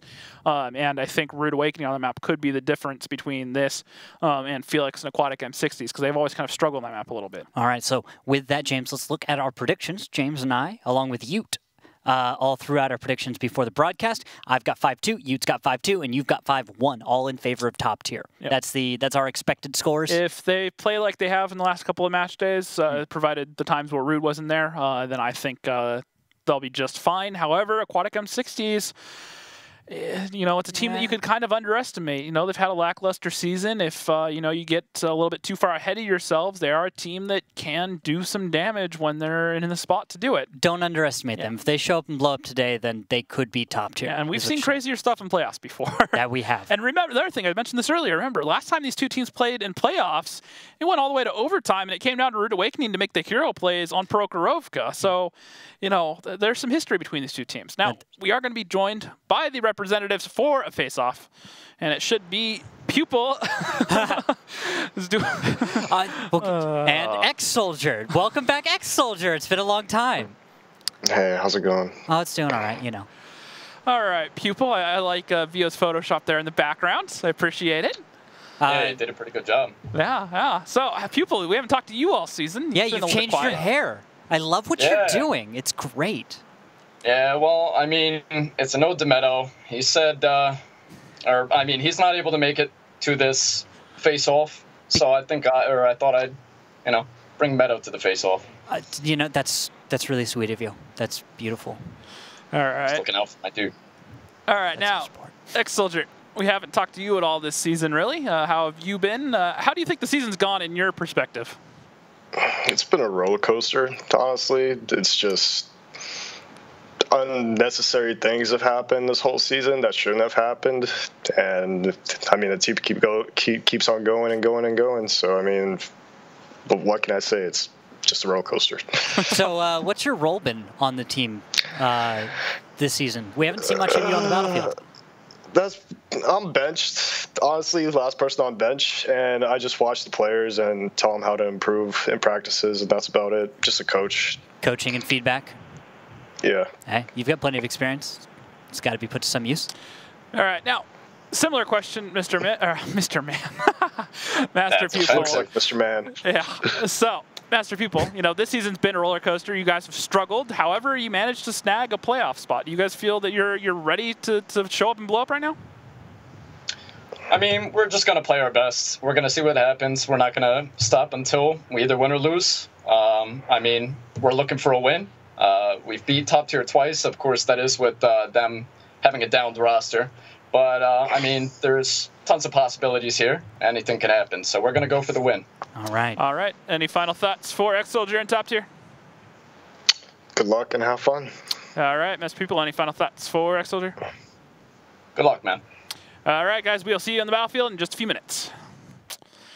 Keeping it short and sweet between the two of those. You know, Vio sent me that Photoshop last night, and I... Wait, what's on that's a Tinder photo from Master Pupil that the rest of his team got a hands on. They thought it would be funny to put my face on it, so... Wait, that's what that was. Yeah, I was kind of confused, because I was like, I can see it, but that doesn't look like him. Yeah. Why is this a Photoshop? Oh, it's because your face is on...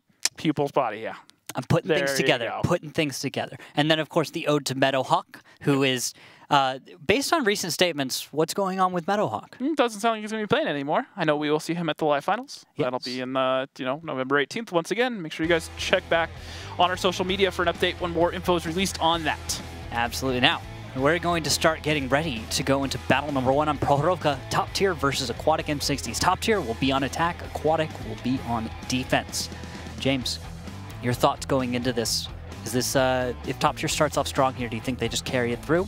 Or I think momentum definitely favors top tier. M60s don't seem to be a team that's too momentum based. Remember earlier in the season they threw some games, including that one versus F7 where they were up 4-1 and then choked and lost in overtime. Remember that, yeah. So, you know, they're a team that I just don't, you know, that they let games slip away from them. And if top tier start aggressive early, I think they could just run away with this one before Aquatic M60s knows what hits them. Now we do go into our first battle. We'll be top tier on offense, 2 I7s, 3 5As, and 2 Bat Chats. So a very heavy lineup. Probably see a mid-brawl breakout here pretty early on for top tier.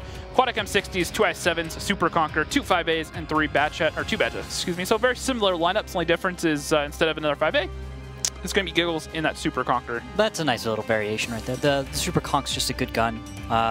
With the combination of Hesh, if you manage to find Bat Chats to tag, it can really, really hurt there. Yep. It's all about shell choice, though. You know, Hesh is not the answer to everything. You know, it's a good mix between the APCR and Hesh in the right situations. Exactly, exactly. And you can see Giggles there.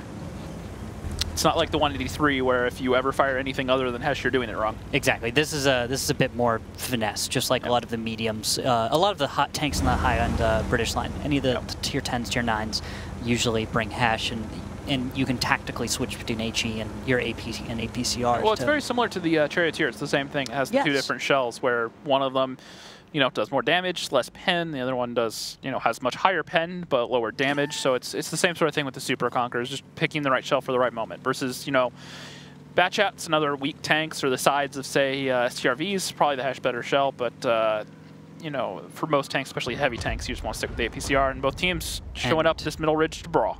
Yep, just shots back and forth. Marsh going to take the first one from downtown. That's JoJo getting one into his side. Then Marsh taking another from downtown. It's from exits. And Felix as well taking damage. So a lot of bleed right here on Aquatic early on. They're going to lose a few thousand hit points. These Bat Chats, including Wally Whiff for Aquatic M60s, kind of seem like they're hesitating. They're not really in the fight. And this brawl in the middle is just going poorly for Aquatic M60s. For almost half of his hit points. Top tier getting a little greedy. It's like it is already over for Aquatic M60s. That's it. And then Feel My Potato and Giggles are just taking shells from JoJo downtown. They can't really do much. The fight way too long for Aquatic M60s.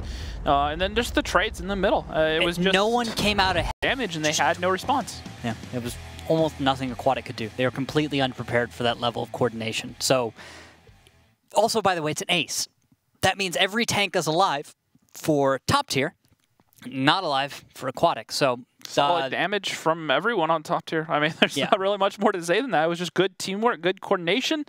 M60s, you know, pretty much this is what it was. It was, hey, we know you're going to go to the middle, so let's go to the middle too. Let's try to brawl. And then just not being able to brawl. Yeah. But you know what they're going to do. You set up for it, and then you're just not ready for it. Yeah. And you're ready, but you're not ready. I mean, you're not as ready as top tier. Top tier knew what they were doing. It was wonderful coverage, honestly. Just because you can predict what your opponent's going to do doesn't mean you can doesn't mean you have the correct answer for what you should do about it. Yes. And that was clearly the case right there. And that's actually half the problem, really. Is it doesn't matter what they do. It's you have to know how to deal with that, and especially deal with it in a quick and organized manner, because you're not going to get a second chance, not at the same side of a map. Not unless it happens to be a tiebreaker, which is only Ruinberg. So that's the only time anyone's going to get a second chance. We had a slight delay there. One of the players had to restart his game client, but it looks like that will not delay us too long. That'll happen.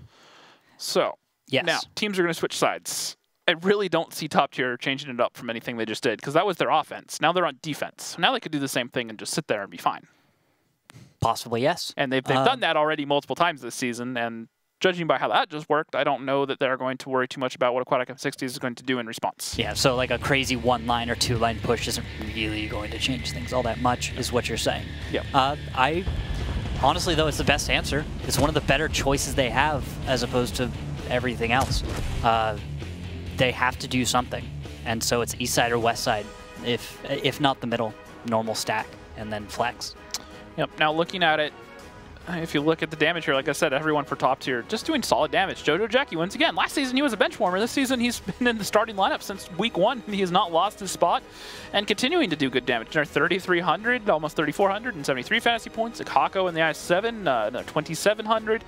And even on the second page here, the bottom damage dealers for top tier, Delth and Rude Awakening, both 1,400 plus. And notice the tanks that are on the bottom. That's Super Conqueror, 5A, I7, and I7. The tanks that were stacked up in mid for Aquatic. So those tanks, and what this is showing you is the fact that the guys from top tier had that much of an advantage. They got that much more damage than did those Dare tanks. Yeah, and the other thing that really puzzled me there was the Bat Chat play out of Aquatic M60s. they hesitated. There was a 5-8 and another bat chat in front of them versus 2 bat chats, and they kind of stopped and tried to play corner games and poke games. Well, you have the double burst on your side. You know, why not just commit into the brawl instead of just taking shot after shot and hiding behind cover and not really getting any damage off? It just didn't really make a whole lot of sense. I digress, though. Yes. We'll move on to our second battle. Top tier coming in here with 2 IS-7s, 3 5-As, and 2 bat chats. So pretty much the same lineup they just brought. Aquatic M60s, on the other hand, 2 IS-7s, 2 5-As, and opting for a 3rd bat chat. A little bit more mobility, not bringing a tank destroyer or anything to try and bring alpha or DPM later. Those are risky and oftentimes haven't worked out quite as well as one would hope. And with top tier going straight to the middle, the grouping that I'm seeing though says up and over, doesn't it? This kind of says I'm ready to go straight up and over and attack. Yeah, we may see these heavy tanks just push into Aquatic M60s and see if they catch them out. And it looks like both the bat chats, or 2 of the bat chats for Aquatic M60s, are looking towards the middle for that mid-aggression, waiting for the rest of the heavies to catch up. Yeah, this has to be it. This has to be the play. Top tier is going to just go up and over and brawl Aquatic. And they're all balled up and they're waiting for the right response. And a root is spotted, but I don't think that's going to trigger it. It's a bait. So let's take a listen in so we know exactly what's going on with top tier. We used to pick on big cheese. We used to pick on big cheese and Marsh kill them. Get their bats. Get their. Yeah, focus on the pupil. Focus on people in their bats. Potato. People in their bats.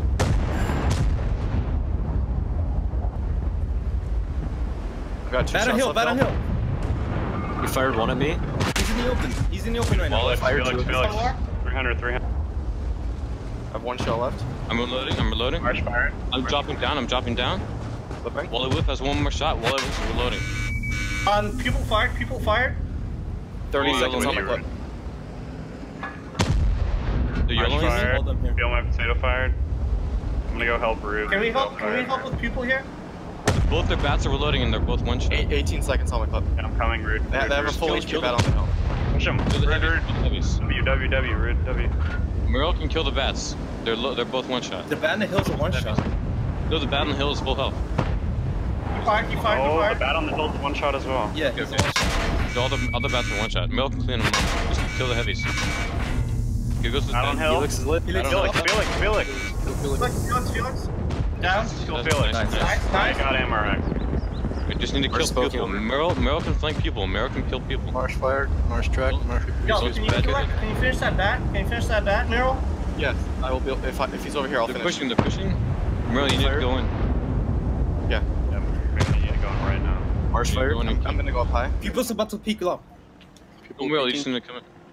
Yeah, I should have. Okay, I'm coming. Try to finish off in 1 shot. I have 4 shells left. I took a big cheese. Nice. I'm getting killed by the bat. I'll get Marsh. Kill him. Just kill the bat, Muriel. They have the heavies. Nice. I think we should have this. Oh, we got this. Muriel can just make this 1 shot. We win. You guys killed that guy? Yeah, he's about to fired. Heavy is dead. Don't risk your HP. Don't risk your HP. I can finish him. Push up, Muriel. Just if anything. I'm just. Oh my god. He's in the bush. Where's he? Off, he's right in the corner still. Hako in the heavies. Get together and push him. He's fired 3. He's fired 3. Hako push him. Lock push. Muriel, don't let him get away. I can't. I'm 1 shot. Muriel, you don't peek until he's lit, okay? Yeah. He can't clip out. He only has 2 left, or he's clipping. I'll go wide 0 line. He just lit me. Okay, I got lit too. He's sitting in the bushes in the river. Muriel, don't peek. Muriel, do not peek under any circumstance. Do not peek until a Hako spots him. There he is. Stay. That's it. I got MRX. Good clinical play there coming out of top tier, understanding what to do, understanding who needs to go after what. Great focus fire on Felix up on the hill, got caught out, got spotted, and all 5 of the heavy tanks just immediately just turned and just blasted him, and he's lucky that a couple of them low rolled because he should have died with that first volley. Yeah. But he managed to live and get away, and just overall, it was just a good clinical top tier. There's not really a whole lot else to say other than that. Yeah, what we're listening to that entire time was just good calling by Rude, and you heard side calls, good information being passed. We heard just a few miscounts in there. A few notable miscounts. You're right, but those will happen from time to time.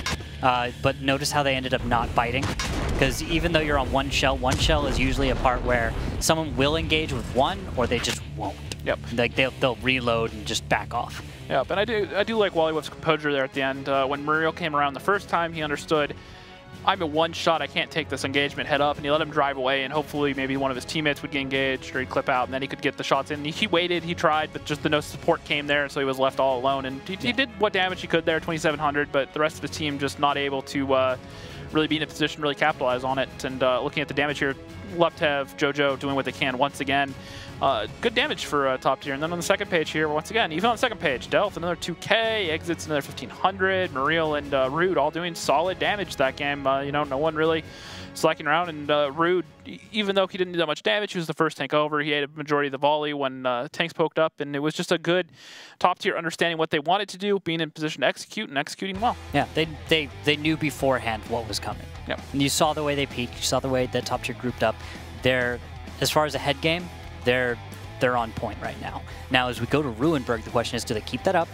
Does Aquatic come back with anything? What's Aquatic's situation right now? Because what they have is, well, attack first. So it's going to be up to them to set the tempo for this one and decide how the engagements are going to be made. Top tier on defense, it's going to be, well, just another defense for them. Yep. Now, like I said, this could be the map that does it for Aquatic M60s, just because this is a map that they've played pretty well and top tier have struggled on. So if M60s are going to get into this fight, it needs to happen now, and the lineup's coming in. Aquatic M60s on offense, 2 I-7s, a T-57, 2 5As, and 2 Batchats. Okay. Top tier on defense, 2 113s, a Mouse, 3 Type 5s, and a Batchat. 3 Type 5s together is going to be able to blanket fire quite a few things. Yep, we saw this strat come out of them last time we watched them. They pushed all their Batchat, or all their Type 5s into that zero line village, and they found that overmatch versus Teal Team 6. Yeah, and tore them apart. Yep. Or actually, no, that was F7, excuse me. But yeah, they found that overmatch down on that 6 line, grouped up, smashed them, and were able to get back with the rest of the team. And it looks like we're going to see mostly a south play coming out of Aquatic M60s. And Felix is already spotted in the middle on that T-57. Yep, and actually Mouse going north, odd thing right there. Lop's not going to be able to join the fight very quickly. We'll see if that factors in later. But this spread is meant to take account of everything from the 1 cap into a 2 cap. Now that spotting has happened on the south side, though, that's going to be enough to prompt the Mouse to figure out a new situation. Lop's going to just start sniping from the backfield. It's a Mouse, high profile, you know, it can reach out and touch things. Very, very well. And at the same time, they'll watch the cap for anything sneaky. Now, with the response, we've got cap pressure. Just 2 tanks right now, as JoJo and Delth are going to try to get into position, but the Batchats downtown on the 0 line are able to put some cover fire in. Looks like Delth takes a lot of damage. Actually, most of his hit points on a Type 5. Felix clipped him out from the F line there, managed to dump his clip. Now, Aquatic M60s, though, are already down a lot of HP. The early trades are not going in their favor, with Giggles already down. Feel My Potatoes taking a beating, and Felix is having to reload right now. And even once he's off his reload, he's only going to have 1,600 damage to pump out. And I think that's going to be too little too late, because Marsh goes down, and the rest of these heavies are scrambling across this field, and now Felix isn't going to be able to really get any more shots in, because they've all crossed that gap. Yeah, looks like Delth even bounces a few lucky shells. Same with JoJo, as they try to back off. Support's coming in, Batchat moving around behind on the flank. Who's that? It's Muriel. He's about to find the T-57 Felix on reload. But Vale doing what he can in that Batchat against the Type 5. Does manage to finally pick up the kill. Big Cheese pushing in. They know they have to clean up JoJo Jackie and do it fast, but they're already down 7,000 HP, so this is going to be a tall task for the 4 tanks left alive. This is going to happen. There it is. Now we've got Muriel versus Felix. One more good shot. Looks like Hako might be the one returning to find a shell. Yes, he does. Good support fire elsewhere on the map. He's able to pick up 1 more kill, and now 2 tanks remain. It's Big Cheese and Vale. So, damage-wise, coordination-wise, top tier's got it. We're able to respond to everything that Aquatic brought. Aquatic M60s never asked any questions that game. They got towards the south, they got to the cap, but all the angles were already covered by top tier. The Type 5s had the advantage. If you notice on the cap, a lot of the time the reason those caps work out is because of the defilade there. The hold down tanks can sit there and they make the defending team have to poke out through the village and really push forward to get good hole shots because they can't reset the turrets. Not a problem for the Type 5s. Type 5s have those giant derp guns, so all they have to do is smack the turret, there's 600 damage and reset, and we're all good. And they were just able to rifle off shot after shot, and M60s just could never really get into it from those positions. Not even close. Not to mention, you have to remember the Type 5s have another, I think it's 2,700 HP overall, so... And the armor's no joke. Yeah. It's it's very much like the mouse in a lot of ways, very much different in its own ways, but altogether, I think if I look at the top damage from that battle already, Exit's 7 shots fired, 7 hit, and he does 3,500 damage with 4 kills in a Type 5. Yep, and we are going to have a timeout called by Aquatic M60s, so it'll be just another minute before we get into battle number 4. Yep. It is 3-0, though, already in favor of top tier. 2 more wins, and they will secure their last spot to our live finals. Wow, that's it's not far off. And you know what? I'm not surprised at top tier. This is just what they do. They just go ham on everyone right now. And if they can keep this up into the finals, they'll be awesome. And this is the top tier you don't want to play with. The top tier that can keep the momentum going, that has these plans, and can just execute and play their game. When they're confident and they're on it, and Rude's feeling it, this whole team, you know, they can take the fight to pretty much anyone. Just about. They can actually manage to stand up on the international stage with this level of play. Now, the other thing is the seeding, the way this works out. If I'm not mistaken, it should be top tier will play the 2nd seed because they're the 3rd place seed. That would be most accurate because we had the 3rd place team. They will be going up against... 2nd, which would be Eclipse. Yes. So in this case, this is going to be top tier playing Eclipse in the 1st round of our live finals. And that's going to be Dare Rising playing Elevate in the 1st round of the live finals. Something that did not go as well for them last time. No, it didn't. But things, we've been surprised before. Things will change, as they always do. And we'll just see how long everyone can keep doing what they're doing before it shifts around again. Now, looking at the damage, Exit's putting up 3,500 damage in that Type 4, 91 fantasy points. Felix doing what he could, got 2 solid clips off, including 1 into Delph, but overall his HP was out of the fight because he was the autoloader. He had the burst damage, not the consistent fire. He couldn't really get the shots when the majority of the team crossed. Just wasn't really able to contribute really to the whole rest of the team. You know, good damage, but almost meaningless at the end. Yeah, at the end. And you can see everyone falling in line at the end there for Aquatic M60s. Marsh not even getting to do. So playing the bat shot down there, did 1,100, 1 kill, only 14 fantasy points though, so nothing really too spectacular. It looks like Wally was on the bench now. Yeah, switched him around. Yeah. So maybe map dependent, who's been scrimming with the team. Bit of aptitude for one strat or map or tank over the other. Just depends on how detailed. Or it could just be that they felt that Wally wasn't fitting with the rest of the team and they just tried to go with failures. There's all sorts of reasons it could happen for. Yeah, a lot of teams stick with a fixed 7 lineup, but there have been numerous occasions, especially when Artie's involved, when you'll see, you know, some variation in the lineup, take that 8th or 9th guy. And the other thing to remember is, you know, this is a team that's been struggling all season, so maybe they haven't found, even at this point, that starting 7 they're comfortable with, so just trying things out, switching things around. Now looking at the lineups here, top tier. All right, not a crazy lineup there from either side. This attack should be fairly quick. That mouse says something, but we'll have to see what exactly he's going to go do. And the IS-7's 5As tell me that Aquatic's just going to go for the brawl. And they are pushing towards that middle ridge. And the rest of top tier going towards the south. Understood. There's a red line on the edge of the map. Redlining is just that, as opposed to the really more common. Not get spotted. As opposed to the more common term, James, for redlining things, which is slightly different. But we did. Yeah. You get it. Yeah. I know what you're talking about. Yeah. But because of this, James, let's go ahead and take a top tier listen in, because I want to know what's going on in their heads. We got spotted. I still fired. Moss, just stay there. Yeah, one back. That means both the teams got spotted. I'm going back now. Only 2 113 got spotted. I did. Bat. They can light you in that bush, Move up here. 113s, move up to here. And up to here, okay? 113s? I'm gonna go there. Here, 3 going to the O-line? 1 here. They might have a bat down the O-line. It's fine, it's fine. This bat, just be ready, okay? Get on the O-line so I can find him. Play slow for about 60 seconds. Bad. Go 1-2. Bad, go 1-2. Our bad, go 1-2. Our bad, go 1-2. This one. I'm going to get up into this. Just buy time. Buy time. Down there, Jojo? Set up for I got spotted. Bat's right here. Bat's still here. Yeah, I'm gonna start moving up. Moss, start moving up. Just buy some time, okay? Something just fell back here. Wheezies are moving up. They're pushing. Let him try. This Moss come in. This bat come in. Both bats come in. Both bats. He was his head. Alright. Felix. I got Felix. No, you got him. Feel. I'm going down. Mid cheese if you can. Feel. Can you hit Giggles? I hit him. Nice shots and Giggles. Their bats are clipping right now. They have 3 more shots. I'm going. I have 2 shots. I got big cheese. Marsh lock. Shooting Marsh now. I got a bat behind me. Fired.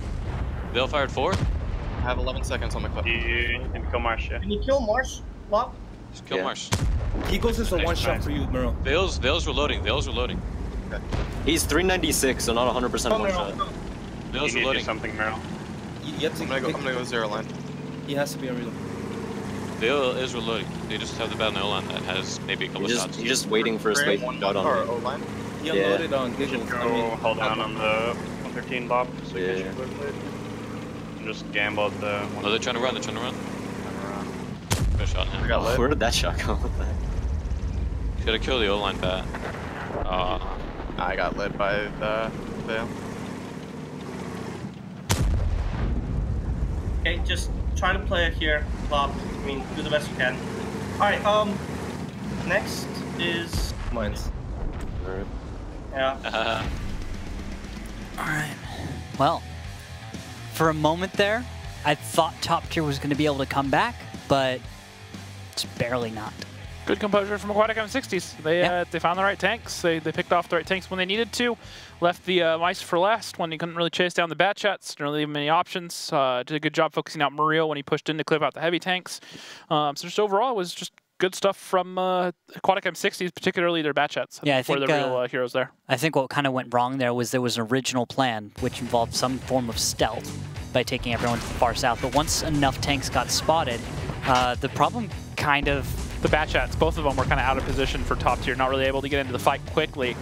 And that was just enough to give Aquatic M60s the edge. They even almost lost it for a second. Yeah. So, you know, it was good stuff there from top tier. The mouse of Loptev doing 4,500 damage, 2 kills, 92 fantasy points. Veil, though, top damage dealer for Aquatic M60s, 4K, just about 1 kill, 100 just fantasy farmed points. the entire time. That's all he got to do. He just sat there and just kept rifling out shots after shots after shots. And Aghaka 113 and Delth in the bat chat did what they could, getting just about 3K each. 100% accuracy, never missing a shot. 0 damage dealt. Now, if this was the Aquatic M60s of season past, you'd be excited for them to get onto mines. Because that was their map. That was their map. But this season, not the case at all. Overall, on the season, they've played it 6 times, only a 33% win rate. So 2 out of 6. 2 out of 6.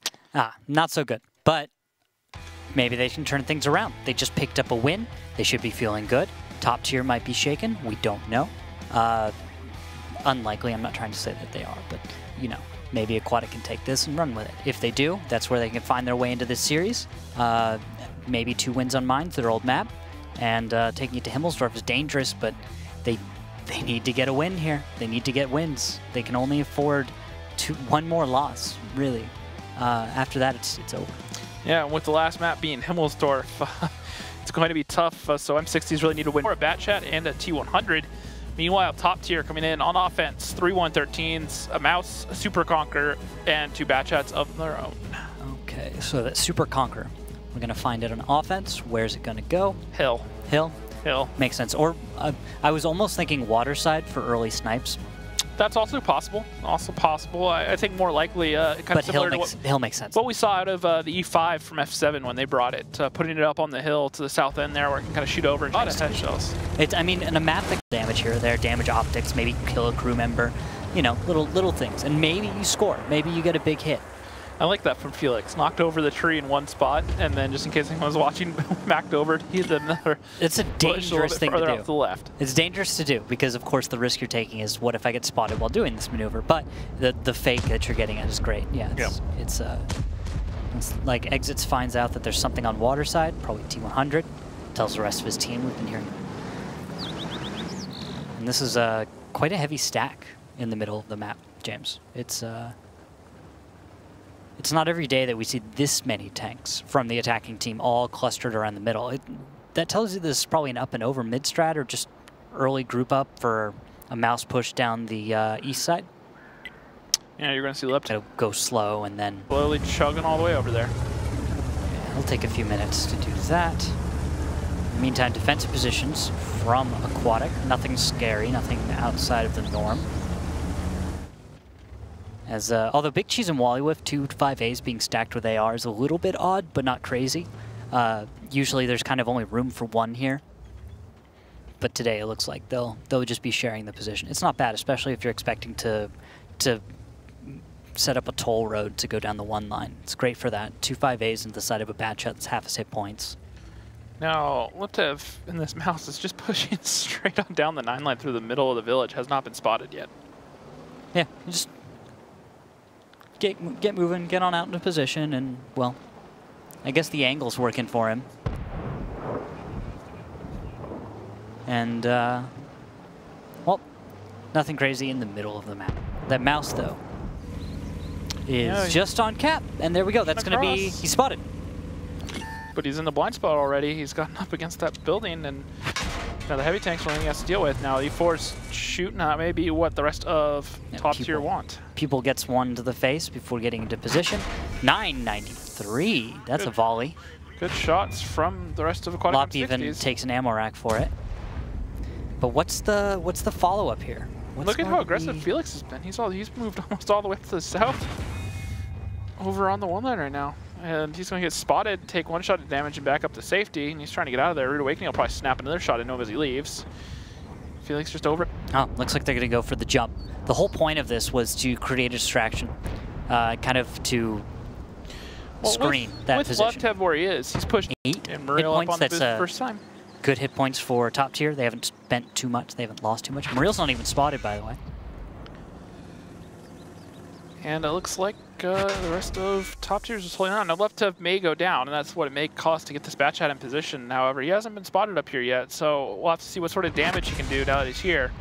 And just more HE shells from those IS-7 coming in on the Liptev there. He can't hang out here much longer. He will go down if this keeps happening. He just doesn't have an angle to escape. He doesn't know that he can pull forward.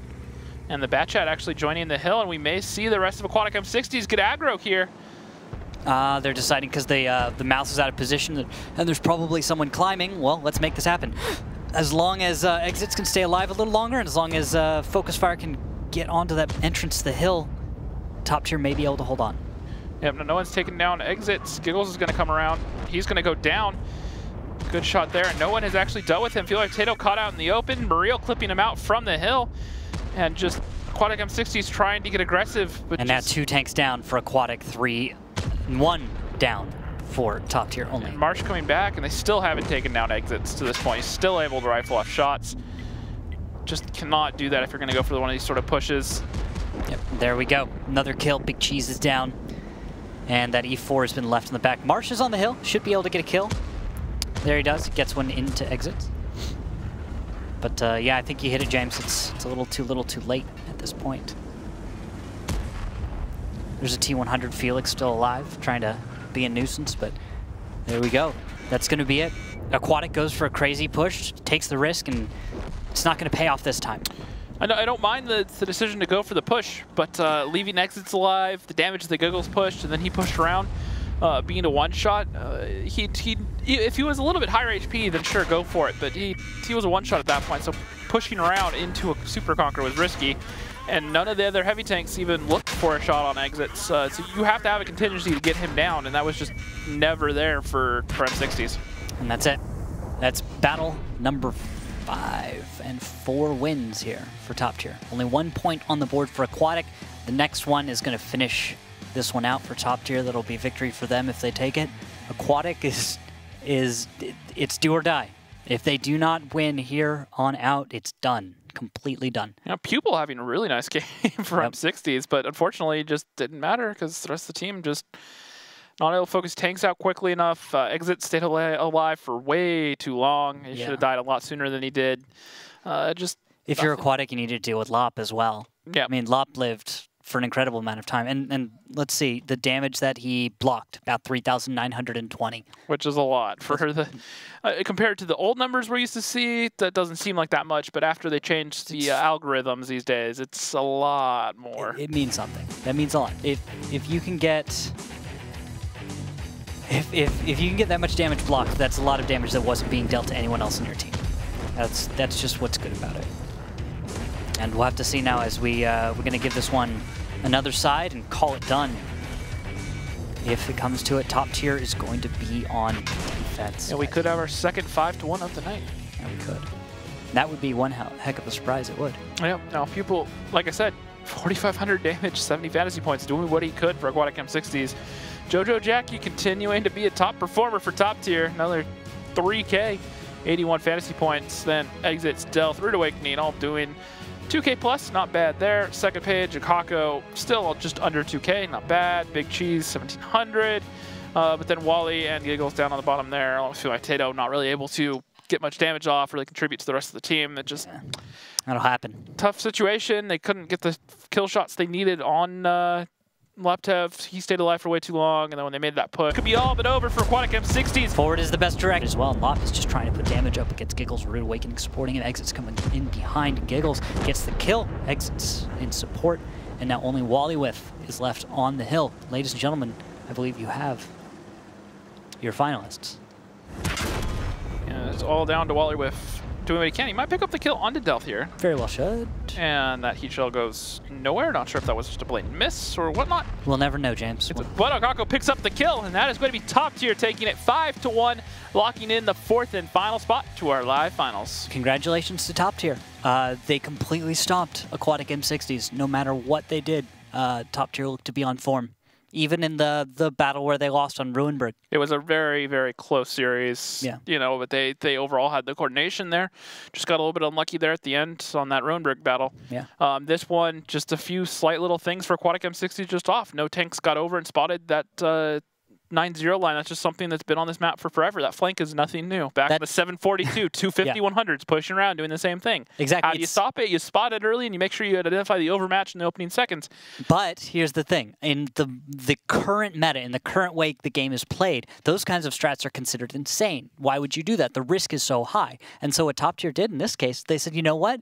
Yes, it's risky. Yes, the attacker should be able to check for this. Yes, they should see it coming. They should know how to respond. But what they don't know how to do is, well, do that right now. They're not used to it. They're not in practice. And so top tier was able to exploit that with the knowledge that their opponent was probably not expecting that kind of play because it seems crazy. And looking back at this series, well, we saw a series just phenomenal plays back and forth. Just great focus fire from top tier. Aggression. We saw Aquatic M60s at times take it to their opponents and make it more than just a fight, but at the end, top tier was more coordinated and today skilled. Yep, and I do want to say, you know, Aquatic M60s, they were dealt a tough hand this season. Losing Dark Ninja early on, losing Mr. Man halfway through the season. Things were not easy on them across the board. A lot of adversity to overcome. They plugged along and did what they could and kept on chugging and never gave up, but they made it all the way here to the playoffs. But in the end, top tier just beat them out for that last slot. That they did. All right, looking at those post-battle stats, as you can see how it went. Akako and Lop really taking the brunt of damage dealt. Rude and exits and heavies as well, following up just a few hundred behind them. And Delth as well in his bat shaft. Yep, and then on the second page here, Pupil getting a clip and a half off, 1 kill, but he bled so much HP, making that first cross. It was hopeless for him. He was just caught in a bad place. TVP is always going to suffer taking the hill. Such a large box tank as well, so it doesn't, you know, the bat shaft can kind of play that little def lane, you know, for the most part be very covered, yeah, until the last part. But here's the post-match stats for those of you who are fantasy fans. Exits almost 400 points, despite that being a 5-1. Akako coming in there with another 350. Laptev another 318. Pupil top performer for Aquatic M60s. On the second page here, Rude Awakening another 243, and poor Muriel doing the bad shot stuff that game. Bottom damage dealer. Yeah, he suffered for it. Well, that's what's going to happen. Well, we are now going to be joined by the representative of top tier, the team now going to the live finals here. It's going to be X-Soldier, sir. Welcome back and congratulations. How do you feel? How does your team feel right now? They're pretty excited. They get to go to another land. Most of them it's for the second time. I'm just like, yeah, okay, another one. Yeah, I know X-Soldier. You're really cool and all. You've been to how many? How many is it? I don't know. It's all of them? No, seriously, how many is it? Is it all? I don't actually know. No, I went to one. The one that was on the season that was a CD, but other than that, I think it's like 5 or 6 at this point. See? There you go. So, just another one for you, but for a lot of these guys, it's special because they get to come on back out. And of course, the venue is going to be beautiful. It's the TCL Theater. We'll be showing you guys. Oh yeah, I'm excited for that. I see there's a pretty cool, a lot of cool places around that we could go to. It's a very show nice the young kids, show the kids something. Yeah, it's a great part of town for that. Literally the middle of Hollywood. I mean, can't get any better than that. Yeah. Anyway, what else? What do you have to say for your team? They're doing a good job, great job. I wish they could keep on going. See how it ends up. Maybe go all the way to Russia. Maybe so. We'll have to see. Yeah. My only question is this: you play Eclipse first round. You think you can take them down again? Yeah, of course. We're not worried about them. They're nothing. All right. Confidence. I'll give you that. Yeah, you never change, X-Soldier. It's beautiful. I love you. All right, Soldier. Any final thoughts for your fans out there? Just keep watching Top Tier, guys. That's about it. All right. Thank you once again, and congratulations on the win. Pass on your team for us. See you later, sir. All right. Yeah. Thank you again. Top-notch stuff. It was just overall, it was just well played from Top Tier this whole series. I really liked watching them. You know, unfortunately, M60s, like I said, dealt a tough hand this season, plugged along. But when it came down to what it mattered right here, just not able to pull it out. Not this time. Well, of course, I'll remind everyone out there one more time. Follow us on Twitter at WGLNA using the hashtag WGLNA, where you can get all sorts of updates, information about this upcoming finals. And of course, don't forget on Facebook, facebook.com/WGLNA. Go there as well. We'll be trying to bring you updates on all of our platforms, and of course, the main WGL portal, or Wargaming portal. No. And also, make sure you guys check out FantasyTanks.com. Also, on Fantasy Tanks, besides the playoffs, or the live finals anyways, for special Fantasy League for that, also check out the Pro Bowl voting that'll be on there. Pro Bowl will be in a week or two, so they can go on there and vote for that. They'll have some fun races and some other stuff going on there.